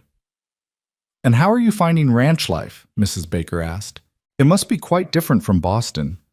"Different, yes, but rewarding," Clara replied. "There's a satisfaction in hard work that I didn't expect." "She turned back cattle yesterday," Mrs. Morrison announced, having joined their circle. "Tom Rodriguez says she stood down a steer with nothing but a horse blanket and determination." The women made appropriately impressed sounds, and Clara felt herself being accepted slowly but surely into their community. These were strong women, she realized, women who'd faced their own challenges in this unforgiving land. They understood survival, understood making the best of unexpected circumstances. She was just beginning to relax when she heard a familiar, unwelcome voice. How touching! The fallen woman being embraced by the Christian ladies. Gerald Harrington stood at the edge of their circle, his pale eyes malicious. He was impeccably dressed as always, but Clara noticed his suit was beginning to show wear at the cuffs. Perhaps his financial situation wasn't as secure as he pretended. "Mr. Harrington," Mrs. Douglas said coolly, "I don't recall anyone falling except perhaps in your estimation, which we all know to be somewhat unreliable." A titter ran through the group of women, and Gerald's face flushed. "I'm simply concerned for the moral fabric of our community," he said stiffly. "When unmarried women live with unmarried men, I live in Mr. Holt's house as his employee. Clara interrupted, her voice carrying clearly through the churchyard. With locked doors between us and my conduct entirely proper, which is more than can be said for a man who brings a woman across the country under false pretenses and then abandons her because she doesn't meet his shallow standards. You were not what was advertised. Neither were you, Clara shot back. Your letter spoke of a kind Christian gentleman of means and character. Instead, I found a petty, vindictive boy who cuts his neighbor's fences when he doesn't get his way. Gasps arose from the crowd that had gathered. The fence cutting was suspected, but had never been openly acknowledged. Gerald's face went from red to purple. You can't prove, can't I? Kieran's voice cut through the crowd as he approached several men following him. Because I have Tom Rodriguez and 3 other witnesses who saw you riding away from my north pasture yesterday morning right before we discovered the damage. Circumstantial, Gerald sputtered. Maybe. But combined with the fact that you've been trying to force me to sell you water rights and that you threatened both Miss Whitmore and myself yesterday in front of witnesses at Henderson's store. Kieran shrugged. Well, folks can draw their own conclusions. The crowd was muttering now, and not in Gerald's favor. Clara saw him realize he was losing, saw the moment his bluster turned to something more dangerous. You think you're so high and mighty, Holt, Gerald snarled. But I know things. I know your precious fiancée didn't just leave you for money. She left because she found out what kind of man you really are. Cold, controlling, incapable of giving a woman what she really needs. The crack of Kieran's fist against Gerald's jaw was like a gunshot in the quiet churchyard. Gerald went down hard, landing in a puddle left by last night's storm. He lay there stunned, muddy water, soaking his expensive suit. Get up, Kieran said quietly, but there was something dangerous in his voice. Get up and get out. If I catch you on my land again, if you come near Miss Whitmore again, if you so much as look at her wrong, I'll finish what I just started. Gerald scrambled to his feet, mud dripping from his clothes. This isn't over, he hissed, but the threat sounded hollow. He stumbled away, pushing through the crowd that parted to let him pass. There was a moment of absolute silence, then Mrs. Morrison started clapping. Slowly, others joined in until the entire churchyard was filled with applause. Kieran looked stunned, as if he couldn't quite process what was happening. Reverend Douglas stepped forward. Violence is never the answer, he said sternly, then his face softened. But sometimes a man must defend those under his protection. Mr. Holt. Miss Whitmore, you're both welcome in this church and this community. The crowd began to disperse, people returning to their normal Sunday routines, but not before many stopped to shake Kieran's hand or offer Clara words of support. By the time they made it back to the wagon, Clara felt emotionally wrung out. Your hand, she said, noticing Kieran flexing his fingers. It's fine. It's not fine, you probably broke something on Gerald's hard head. Let me see. She took his hand in both of hers, examining the scraped knuckles. They were already swelling, and she could see the beginning of bruises. We need to get ice on this, she said. Clara. His voice was soft, and she looked up to find him watching her with an expression that made her heart skip. I'm sorry. I shouldn't have hit him. It just, when he said those things, they weren't true, Clara said firmly. Whatever Rebecca told him, whatever lies she spread to justify her betrayal, they weren't true. I've only known you a few days, Kieran, but I know you're a good man, an honorable man. His hand turned in hers, capturing her fingers. You barely know me. I know enough, Claire replied. I know you defended me when you didn't have to. I know you gave me work when I had nothing. I know you treat your employees fairly, care for your land responsibly, and honor your parents' memory. I know you came to church today, even though it was hard for you, just so I wouldn't be alone. What else do I need to know? He was quiet for a long moment, his thumb brushing across her knuckles. Rebecca said I was too distant, too wrapped up in the ranch to pay attention to her needs. Rebecca was a fool, Clara said bluntly. She wanted attention and pretty things more than she wanted a partner. That's not distance, Kieran. That's recognizing incompatibility. He laughed short and surprised. You don't mince words, do you? Would you prefer I did know? He said, and his hand tightened on hers. No, I wouldn't change a thing about you. The ride home was quiet, but Clara kept sneaking glances at Kieran, noting the way the tension had eased from his shoulders. Standing up to Gerald publicly, having the community side with them, it had shifted something. The secret was out, the gossip addressed, and they'd survived it. When they reached the ranch, Tom was waiting on the porch with several other hands. "Boss, we've got trouble," Tom said without preamble. "That section of fence we fixed yesterday, it's down again, and this time whoever did it left something behind." He held up a silver cufflink monogrammed with the letters GH. Kieran took it, turning it over in his hand. "Gerald's getting sloppy, or maybe he wants us to know it's him." "What do we do?" one of the younger cowboys asked. "We can't keep fixing fence every day." "We set a watch," Kieran decided. 2 men every night, rotating shifts. Anyone comes near our fence, you fire a warning shot and sound the bell. The men nodded and dispersed to organize the watch. Clara followed Kieran inside, where he slumped into a kitchen chair, suddenly looking exhausted. "Let me see that hand properly now, sir," Clara ordered, filling a basin with cold water from the pump. He submitted to her ministrations without protest, hissing slightly when she cleaned the scraped knuckles. "You shouldn't have hit him," she said softly. "Not for me."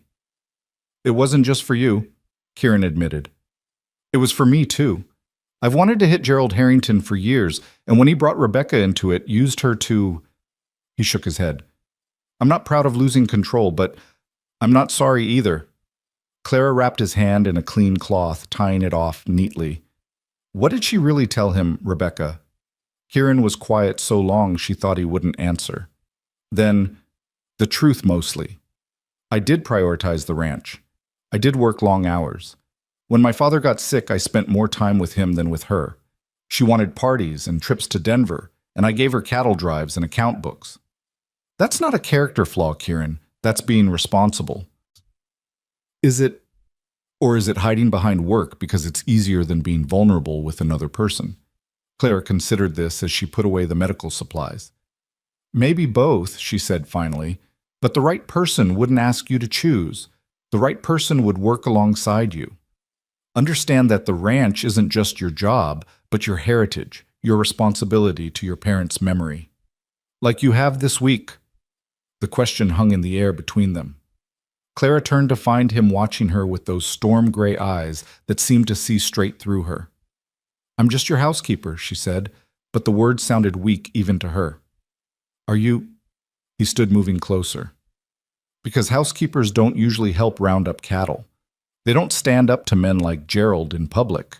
They don't—" He reached out his good hand, touching her cheek gently. "They don't make a man start thinking about the future again, instead of just surviving day to day." "Kieran," she breathed, her heart racing. "I know you said 3 months," he continued. "I know you're planning to leave. But Clara, these past few days have been more alive than the last 3 years. You've brought something back to this place, something I thought was gone forever." "What are you saying?" "I'm saying stay, not as my housekeeper. Stay as—" He paused, struggling for words. "I don't know what exactly. I just know that when I think about you leaving, it feels like losing sunlight." Clara's breath caught. "I don't have anything to offer. No dowry, no connections, barely even proper clothes anymore."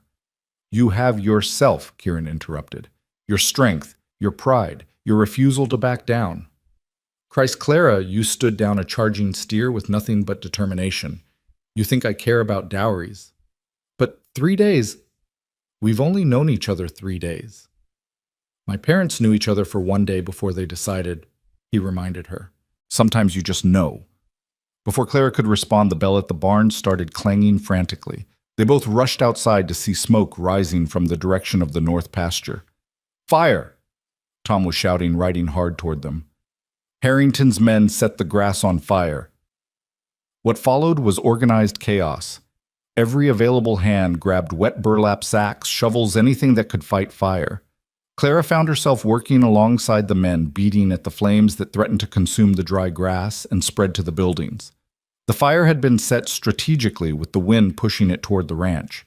But Kieran knew his land knew where the natural fire breaks were, and deployed his men with military precision. Clara worked until her arms ached and her dress was ruined with soot and sweat, but she didn't stop. It was Maria Rodriguez who finally pulled her back. You've done enough, dear. Let the men finish it. Clara realized she was swaying on her feet, exhaustion hitting her all at once. Maria led her to the house, helped her wash the worst of the soot from her face and hands. You fought like you belonged here, Maria observed, like you were protecting your own land. It felt that way, Clara admitted. When I saw the smoke, all I could think was that they were trying to destroy Kieran's home, his heritage. And that mattered to you. Yes, Clara said simply. It mattered.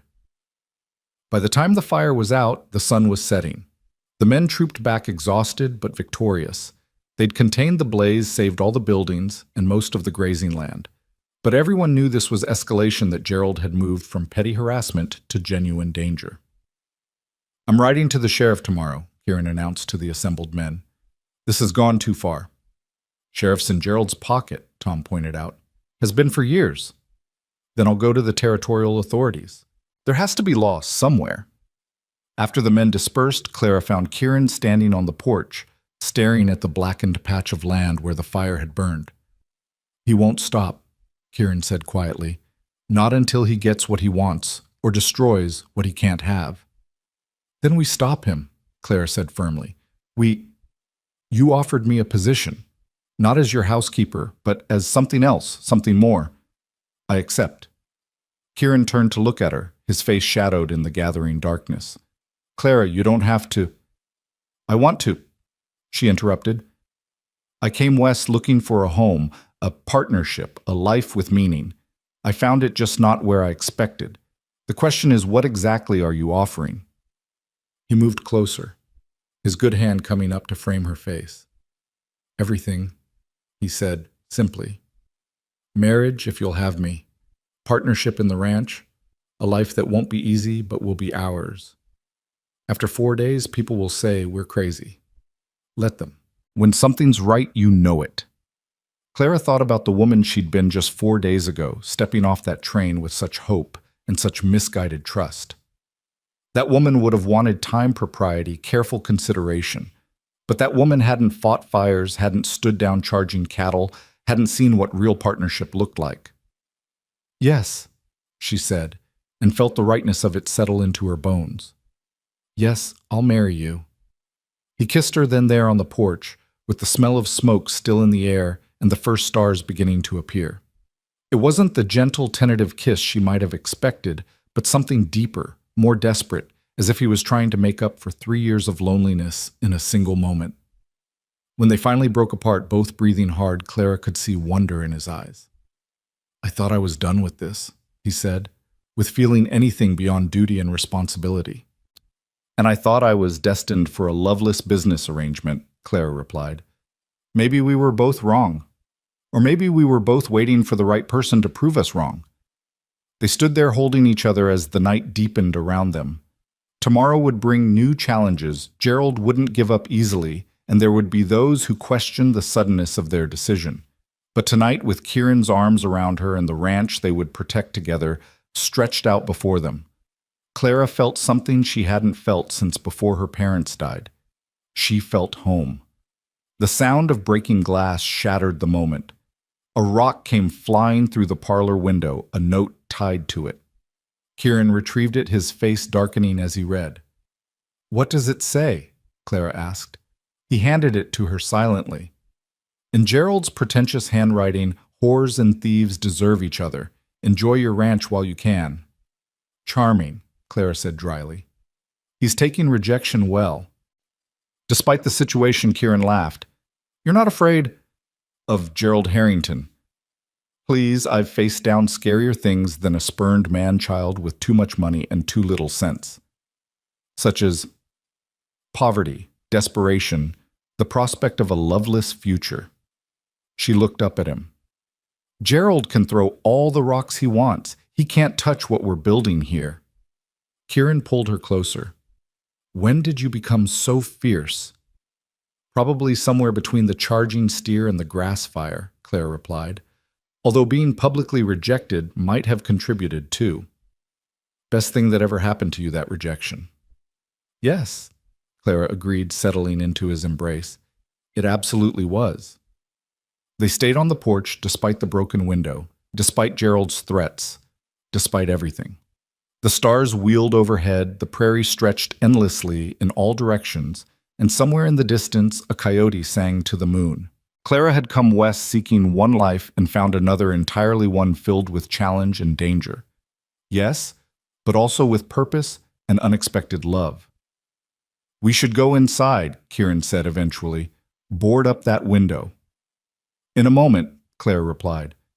"I want to remember this. The night everything changed." "Everything changed 4 days ago," he corrected. "The moment you stepped off that train. For you too. Especially for me. I just didn't know it yet." They finally went inside and Kieran boarded up the broken window while Clara made coffee. They sat in the kitchen planning their next moves, the trip to the sheriff, the need for more security, the practical details of their sudden engagement.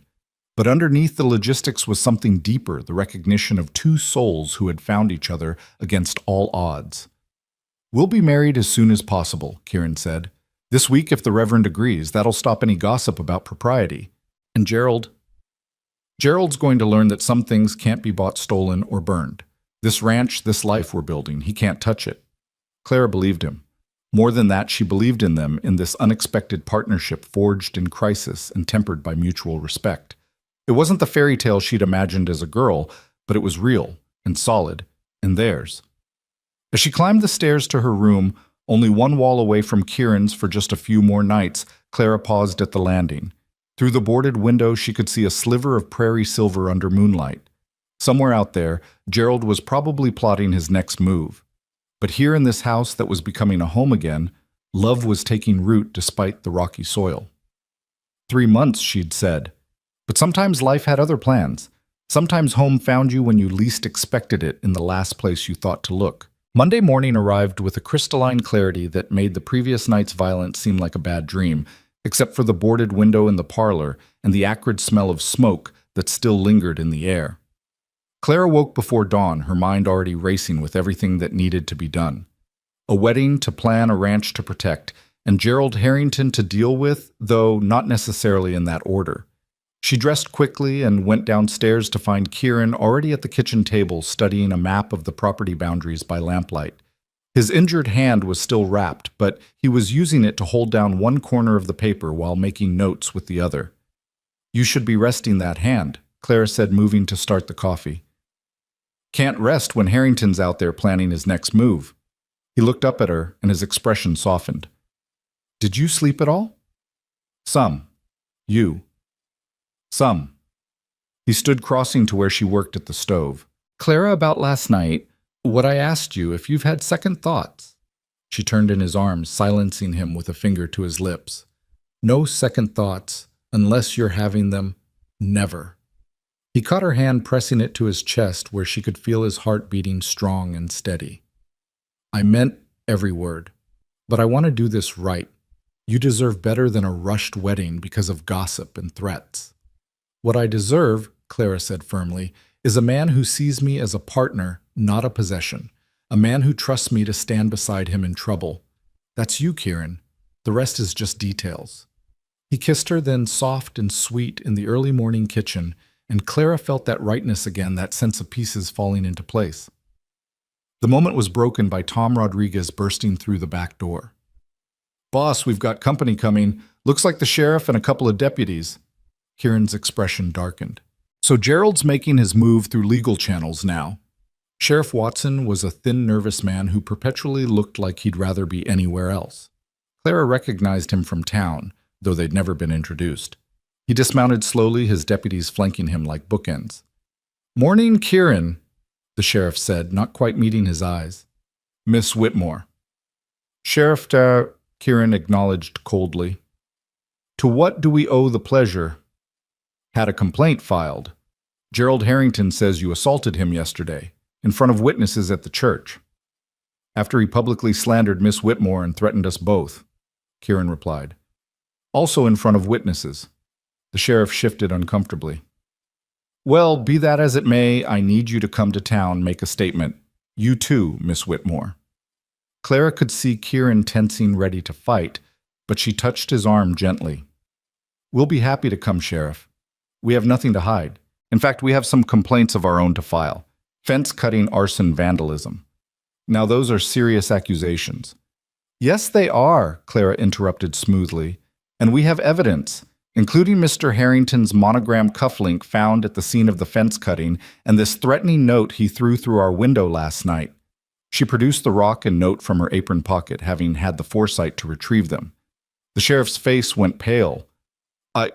That is, Sheriff Watson, Kieran said, his voice dangerously quiet. You have a choice. You can continue being Harrington's puppet, or you can do your actual job. But know this, if you choose wrong, I'll be taking this to the territorial authorities, and they'll be very interested to know how you've been handling law enforcement in Silver Creek. The sheriff swallowed hard, his Adam's apple bobbing like a cork. I'll need to investigate all claims equally, he said finally. That means you still need to come to town. Fine, Kieran agreed, but we're bringing our own witnesses. An hour later, a procession headed to town, Kieran and Clara in the wagon, Tom Rodriguez and 3 other ranch hands on horseback, and Maria Rodriguez, who had appeared as if summoned by the drama, insisting she wouldn't miss this for anything. The sheriff's office was small and cramped, barely large enough for all the people who wanted to witness the proceedings.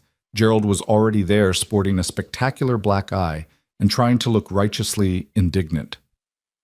There he is, Gerald pointed at Kieran. The man who assaulted me without provocation. Without provocation. Mrs. Morrison's voice rang out from the doorway. Boy, I was there, and you provoked plenty. Called Miss Whitmore terrible names, accused Mr. Holt of impropriety, and brought up that business with Rebecca just to be cruel. More townspeople pushed in, many of whom had witnessed the scene at church. The sheriff looked increasingly overwhelmed as testimony after testimony supported Kieran and Clara's version of events.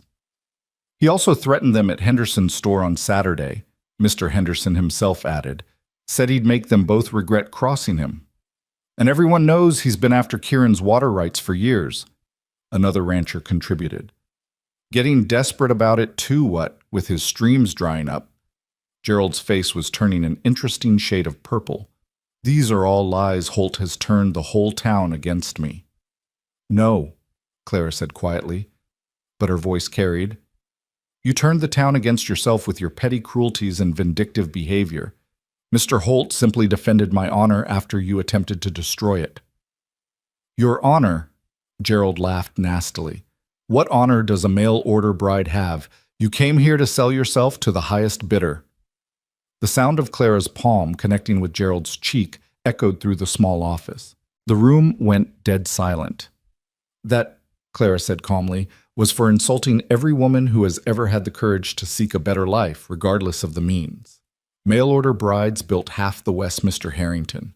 We're teachers, mothers, ranchers' wives, and pillars of communities. We're not commodities, and we're certainly not for sale. We're women who chose adventure over safety, uncertainty over resignation. And yes, we have honor more than a man who would bring a woman across the country only to humiliate her because she didn't match some impossible standard of perfection. The silence that followed was profound. Then Reverend Douglas, who had somehow squeezed into the packed office, began to clap. Others joined in, and soon the small space was filled with applause. Sheriff Watson cleared his throat. Right. Well, seems to me there's fault on both sides here. Mr. Holt, Mr. Harrington, I'm giving you both a warning about public brawling. Any more violence and there'll be consequences. He turned to Gerald. As for these other allegations, fence-cutting, arson, vandalism, those are serious charges that need investigating. You can't seriously be... Gerald started. I seriously am, the sheriff interrupted, seeming to find his backbone at last. There's evidence, Mr. Harrington. Your cufflink at the fence, multiple witnesses seeing you near the north pasture before the cutting, and this note in your handwriting. I'll need you to come back tomorrow for questioning. Gerald stood abruptly. This isn't over, he snarled, pushing his way through the crowd. After he left, the sheriff looked at Kieran apologetically. I should have done something sooner, but Harrington's got powerful friends, and I've got a family to feed. Just do your job from now on, Kieran said. That's all anyone asks. As they filed out of the sheriff's office, Clara found herself surrounded by well-wishers. Word of her speech had already begun to spread, and women she'd never met were shaking her hand, thanking her for standing up for all of them. "That was magnificent, dear," Mrs. Morrison crowed. "About time someone put that boy in his place, both with words and with action. That was a fine slap." Reverend Douglas approached them as the crowd dispersed. "Mr. Holt, Miss Whitmore, might I have a word?" They followed him to a quiet spot beside the church. "I heard," the Reverend said carefully, "that you might be in need of my services soon, for a wedding." Clara felt herself blush. Word traveled fast in Silver Creek. "Yes," Kieran said simply, "as soon as possible, if you're willing." The Reverend studied them for a moment. "It's quite sudden. You've known each other less than a week."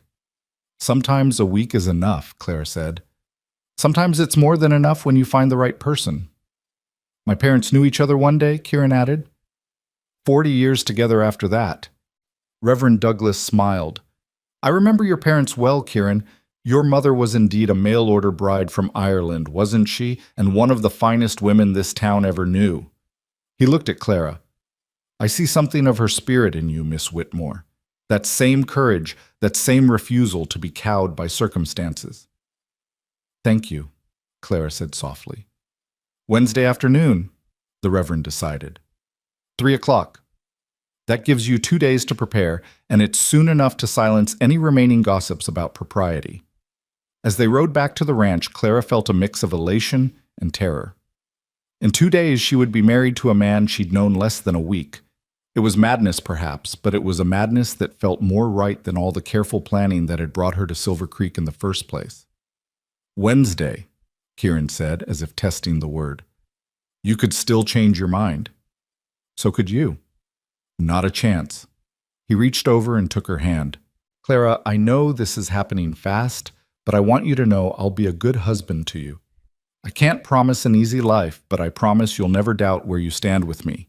You'll be my partner in everything." "That's all I ever wanted," Clara replied. "A true partnership." They spent the rest of Monday dealing with practical matters. Clara took inventory of what needed to be done to prepare for a wedding, however simple. She had no wedding dress, but her mother's blue silk would do. The house needed cleaning, food, needed preparing for whatever guests might come, and somehow word needed to be sent to those they wanted to attend. Maria took charge of spreading the news, declaring it the most romantic thing she'd ever heard. Rejected by one man on Thursday, proposed to by a better one on Sunday, married on Wednesday, it's like something from a novel. "A very dramatic novel," Clara agreed, scrubbing the kitchen floor with renewed vigor.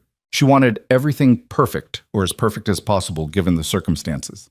Tuesday brought unexpected visitors. First came Mrs. Douglas and several other women from town bearing gifts. Preserves linens, a lace tablecloth that had been Mrs. Douglas's own wedding gift years ago. Every bride needs something new, something old, something borrowed, and something blue. Mrs. Morrison announced, producing a small wrapped package. "This is the old." Inside was a beautiful silver hair comb, intricate and delicate. "It was my mother's," the elderly woman explained. "Came with her from Pennsylvania in 1845. I have no daughters to pass it to, and you remind me of her, tough as nails when needed, soft as silk when it mattered." Clara felt tears prick her eyes. "I couldn't possibly—" "You certainly could, and will. Consider it my wedding gift." The other women had brought their own contributions: a new handkerchief with embroidered edges, a borrowed veil that had been used by 3 other Silver Creek brides, and blue ribbon for her bouquet. "What bouquet?" Clara asked. "Everything's still barely green from winter." "Leave that to us," Mrs. Baker said mysteriously. The second unexpected visitor came that afternoon. Clara was in the parlor, trying to repair the window temporarily with oiled paper until glass could be ordered from Denver, when she heard horses approaching, many horses. She went to the door to find at least a dozen men dismounting, all ranchers from the surrounding area. They were led by an older man with a magnificent gray beard and eyes like chips of flint. "Miss Whitmore," he said, removing his hat. "I'm Samuel Crenshaw. I own the Triple C Ranch to the south. We're here to speak with Kieran." Kieran emerged from the barn wariness in every line of his body. "Sam, what's this about?"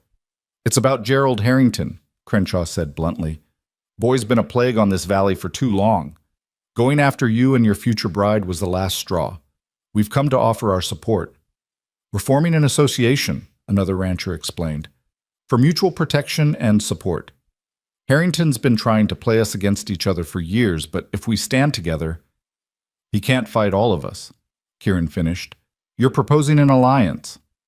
More than that, Crenshaw said. We're proposing to run him out of the valley entirely.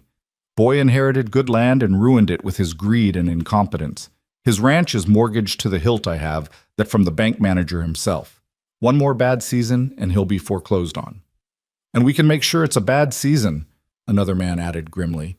No one sells to him, no one buys from him. Complete isolation. Clara watched Kieran consider this. She could see him weighing justice against mercy, pragmatism against principle. No violence, he said finally. We do this legal and proper, but yes, I'm in. The men nodded, shaking hands all around. Before they left, Crenshaw turned to Clara. Ma'am, I knew Kieran's mother well. You remind me of her that same steel spine. She'd be proud to see her son marrying a woman of character. After they left, Clara found Kieran standing on the porch, staring out at the land that had been in his family for 30 years. Are you all right? She asked, joining him. It's strange, he said. For 3 years I've kept to myself, avoided entanglements connections. Now in less than a week I'm getting married and joining a ranchers' association. Regrets? He turned to her, pulling her against him. Never. You've brought me back to life, Clara. Not just me, this whole place. Look at it. She did look, seeing the ranch through his eyes. The house gleamed with care, smoke rose cheerfully from the chimney, the kittens played in the yard, and ranch hands went about their work with new energy. It did look more alive, more like a home than just a place of business. We did this together, she said. It wasn't just me. No, it was you, your courage, your refusal to accept defeat. You stood up to Gerald when I was ready to just endure his harassment. You made me remember that some things are worth fighting for. That evening, as Clara prepared dinner, she found herself humming. It was an old song her mother used to sing, something about home and hearth and love that endures. She hadn't hummed in years, not since before her father's business failed, before her world collapsed. You sound happy, Kieran observed, entering the kitchen. I am happy, Clara realized with some surprise. Despite everything, Gerald's threats, the rushed wedding, the uncertainty of it all, I'm happy. Good, he said, moving behind her to wrap his arms around her waist. Because I want to make you happy, Clara, every day for the rest of our lives. She leaned back against him, feeling the solid strength of him, the safety of his embrace. Tomorrow she would marry this man, would bind her life to his and to this land that was beginning to feel like home. It should have been terrifying, but instead it felt like the most natural thing in the world. That night, their last night as unmarried people, they sat in the parlor talking until late. Not about anything profound, just small things, learning each other's rhythms and preferences. Kieran liked his coffee black, but his tea with honey. Clara couldn't sleep without a window cracked open, even in winter. He'd broken his nose in a riding accident at age 12. She'd once sewn a dress for the governor's wife in Boston. Tell me about your parents, Clara said. What were they like together? Kieran's face softened with memory. They were partners in the truest sense. Pa would consult Ma on every major decision, and she'd give her opinion straight, no sugarcoating. They'd argue sometimes. Lord, could they argue, but they never went to bed angry. Ma used to say that love wasn't just a feeling. It was a choice you made every day, especially on the days when you didn't feel like making it. She sounds wise. She was. And tough.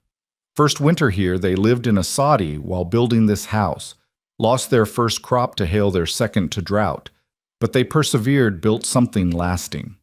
He looked at Clara. That's what I want for us. To build something lasting. Even though we're starting with threats and violence and Gerald Harrington trying to destroy us. Maybe especially because of that. Nothing worth having comes easy. He paused. Clara, there's something I need to tell you. About Rebecca, about what Gerald said. You don't owe me explanations about your past. I want you to know, he interrupted. Rebecca left me for money, yes, but also because I couldn't give her what she needed emotionally. I was so focused on the ranch, on taking care of my sick father, that I neglected her. She was wrong to cheat, but I wasn't blameless. Clara considered this. Were you in love with her? I thought I was, but looking back, I think I was in love with the idea of her of having a wife starting a family. I never really knew her, not the way I already feel I know you. After less than a week. Time doesn't determine depth, Kieran said. I've learned more about your character in 5 days than I learned about Rebecca's in 2 years. You show yourself in your actions, Clara. Every choice you make reveals who you are. And who am I? She asked, genuinely curious about his perception. You're brave without being reckless, proud without being vain, kind without being weak. You're someone who sees what needs doing and does it. Whether that's standing up to a bully or fighting a fire or turning a house back into a home.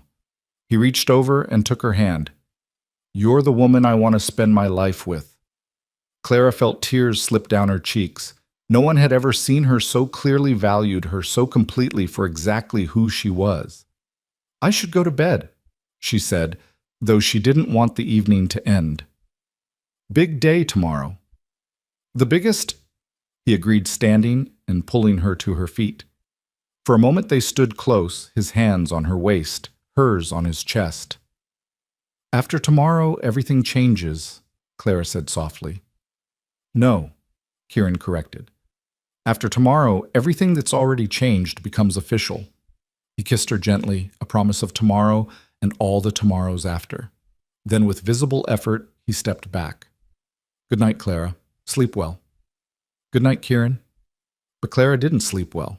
She lay awake thinking about the journey that had brought her here, the strange twists of fate that had turned rejection into opportunity, humiliation into triumph.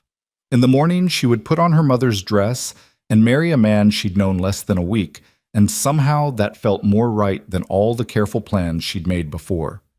Through her window, she could see stars wheeling overhead, the same stars she'd watched from the train just days ago when she'd been heading toward a different life entirely. Fate, her mother used to say, had a sense of humor. Clara was beginning to believe she was right. Tomorrow, she would become Clara Holt.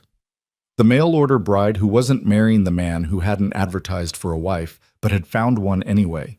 It was absurd and romantic and terrifying and perfect all at once. She finally drifted off to sleep just before dawn, her dreams filled with prairie grass and storm-gray eyes and a future that stretched out before her like an unwritten story waiting to be told. Wednesday dawned clear and bright, as if nature itself had decided to bless their union. Clara woke to find Maria Rodriguez already in the kitchen, commandeering preparations with military efficiency. The bride shouldn't have to cook on her wedding day, Maria declared, shooing Clara away from the stove.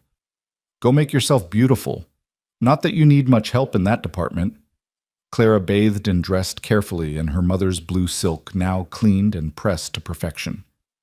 The other women arrived soon after Mrs. Morrison, with the silver comb Mrs. Douglas, with the borrowed veil Mrs. Baker, with an absolutely stunning bouquet of wildflowers and sage that she'd somehow procured despite the season. You look perfect, Mrs. Morrison declared, stepping back to admire their handiwork. That Gerald Harrington must be kicking himself right about now. I doubt Mr. Harrington thinks about anything but himself, Clara replied. But she was smiling. She did look beautiful, she realized, catching sight of herself in the mirror, not because of the dress or the veil, but because she was glowing with happiness from within. The church was packed when they arrived. It seemed the entire town had turned out, cramming into pews and standing along the walls.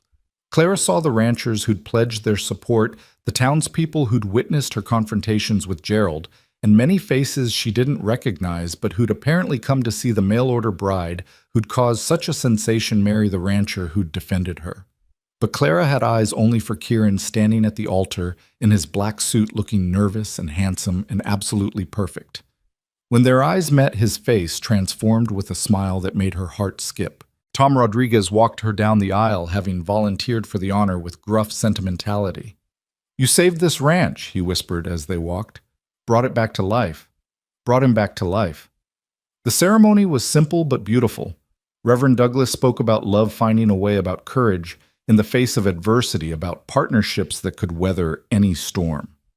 When he asked if anyone objected, there was a tense moment of silence, everyone half expecting Gerald to burst in with some dramatic protest. But the moment passed peacefully, and Clara released a breath she didn't know she'd been holding. "Do you, Kieran, take this woman to be your lawfully wedded wife?" Reverend Douglas asked. "I do," Kieran said, his voice strong and certain. "Do you, Clara, take this man to be your lawfully wedded husband?" "I do," Clara said, meaning it with every fiber of her being. "Then by the power vested in me by the territory of Colorado, I now pronounce you husband and wife. You may kiss your bride." The kiss was gentle, appropriate for the public setting, but Clara felt the promise in it, the passion held in check, the future stretching before them. The church erupted in cheers and applause. As they walked back down the aisle as husband and wife, Clara saw faces beaming with genuine happiness for them. Even Sheriff Watson was there, looking slightly shamefaced, but applauding nonetheless. The reception was held at the ranch transformed for the occasion. Tables had been set up in the yard laden with food contributed by what seemed like every woman in the valley. Musicians had appeared from somewhere, and soon fiddle music filled the air. "Did you arrange all this?" Clara asked Maria, overwhelmed by the generosity. "Honey, this town's been waiting for something to celebrate for years. You and Kieran just gave us an excuse." As the sun set, painting the prairie in shades of gold and crimson, Clara found herself in Kieran's arms for their first dance as husband and wife. Neither was particularly graceful, but it didn't matter. They swayed together, lost in each other, while their guests clapped and cheered. "No regrets," Kieran murmured in her ear. "Never," Clara replied. "This is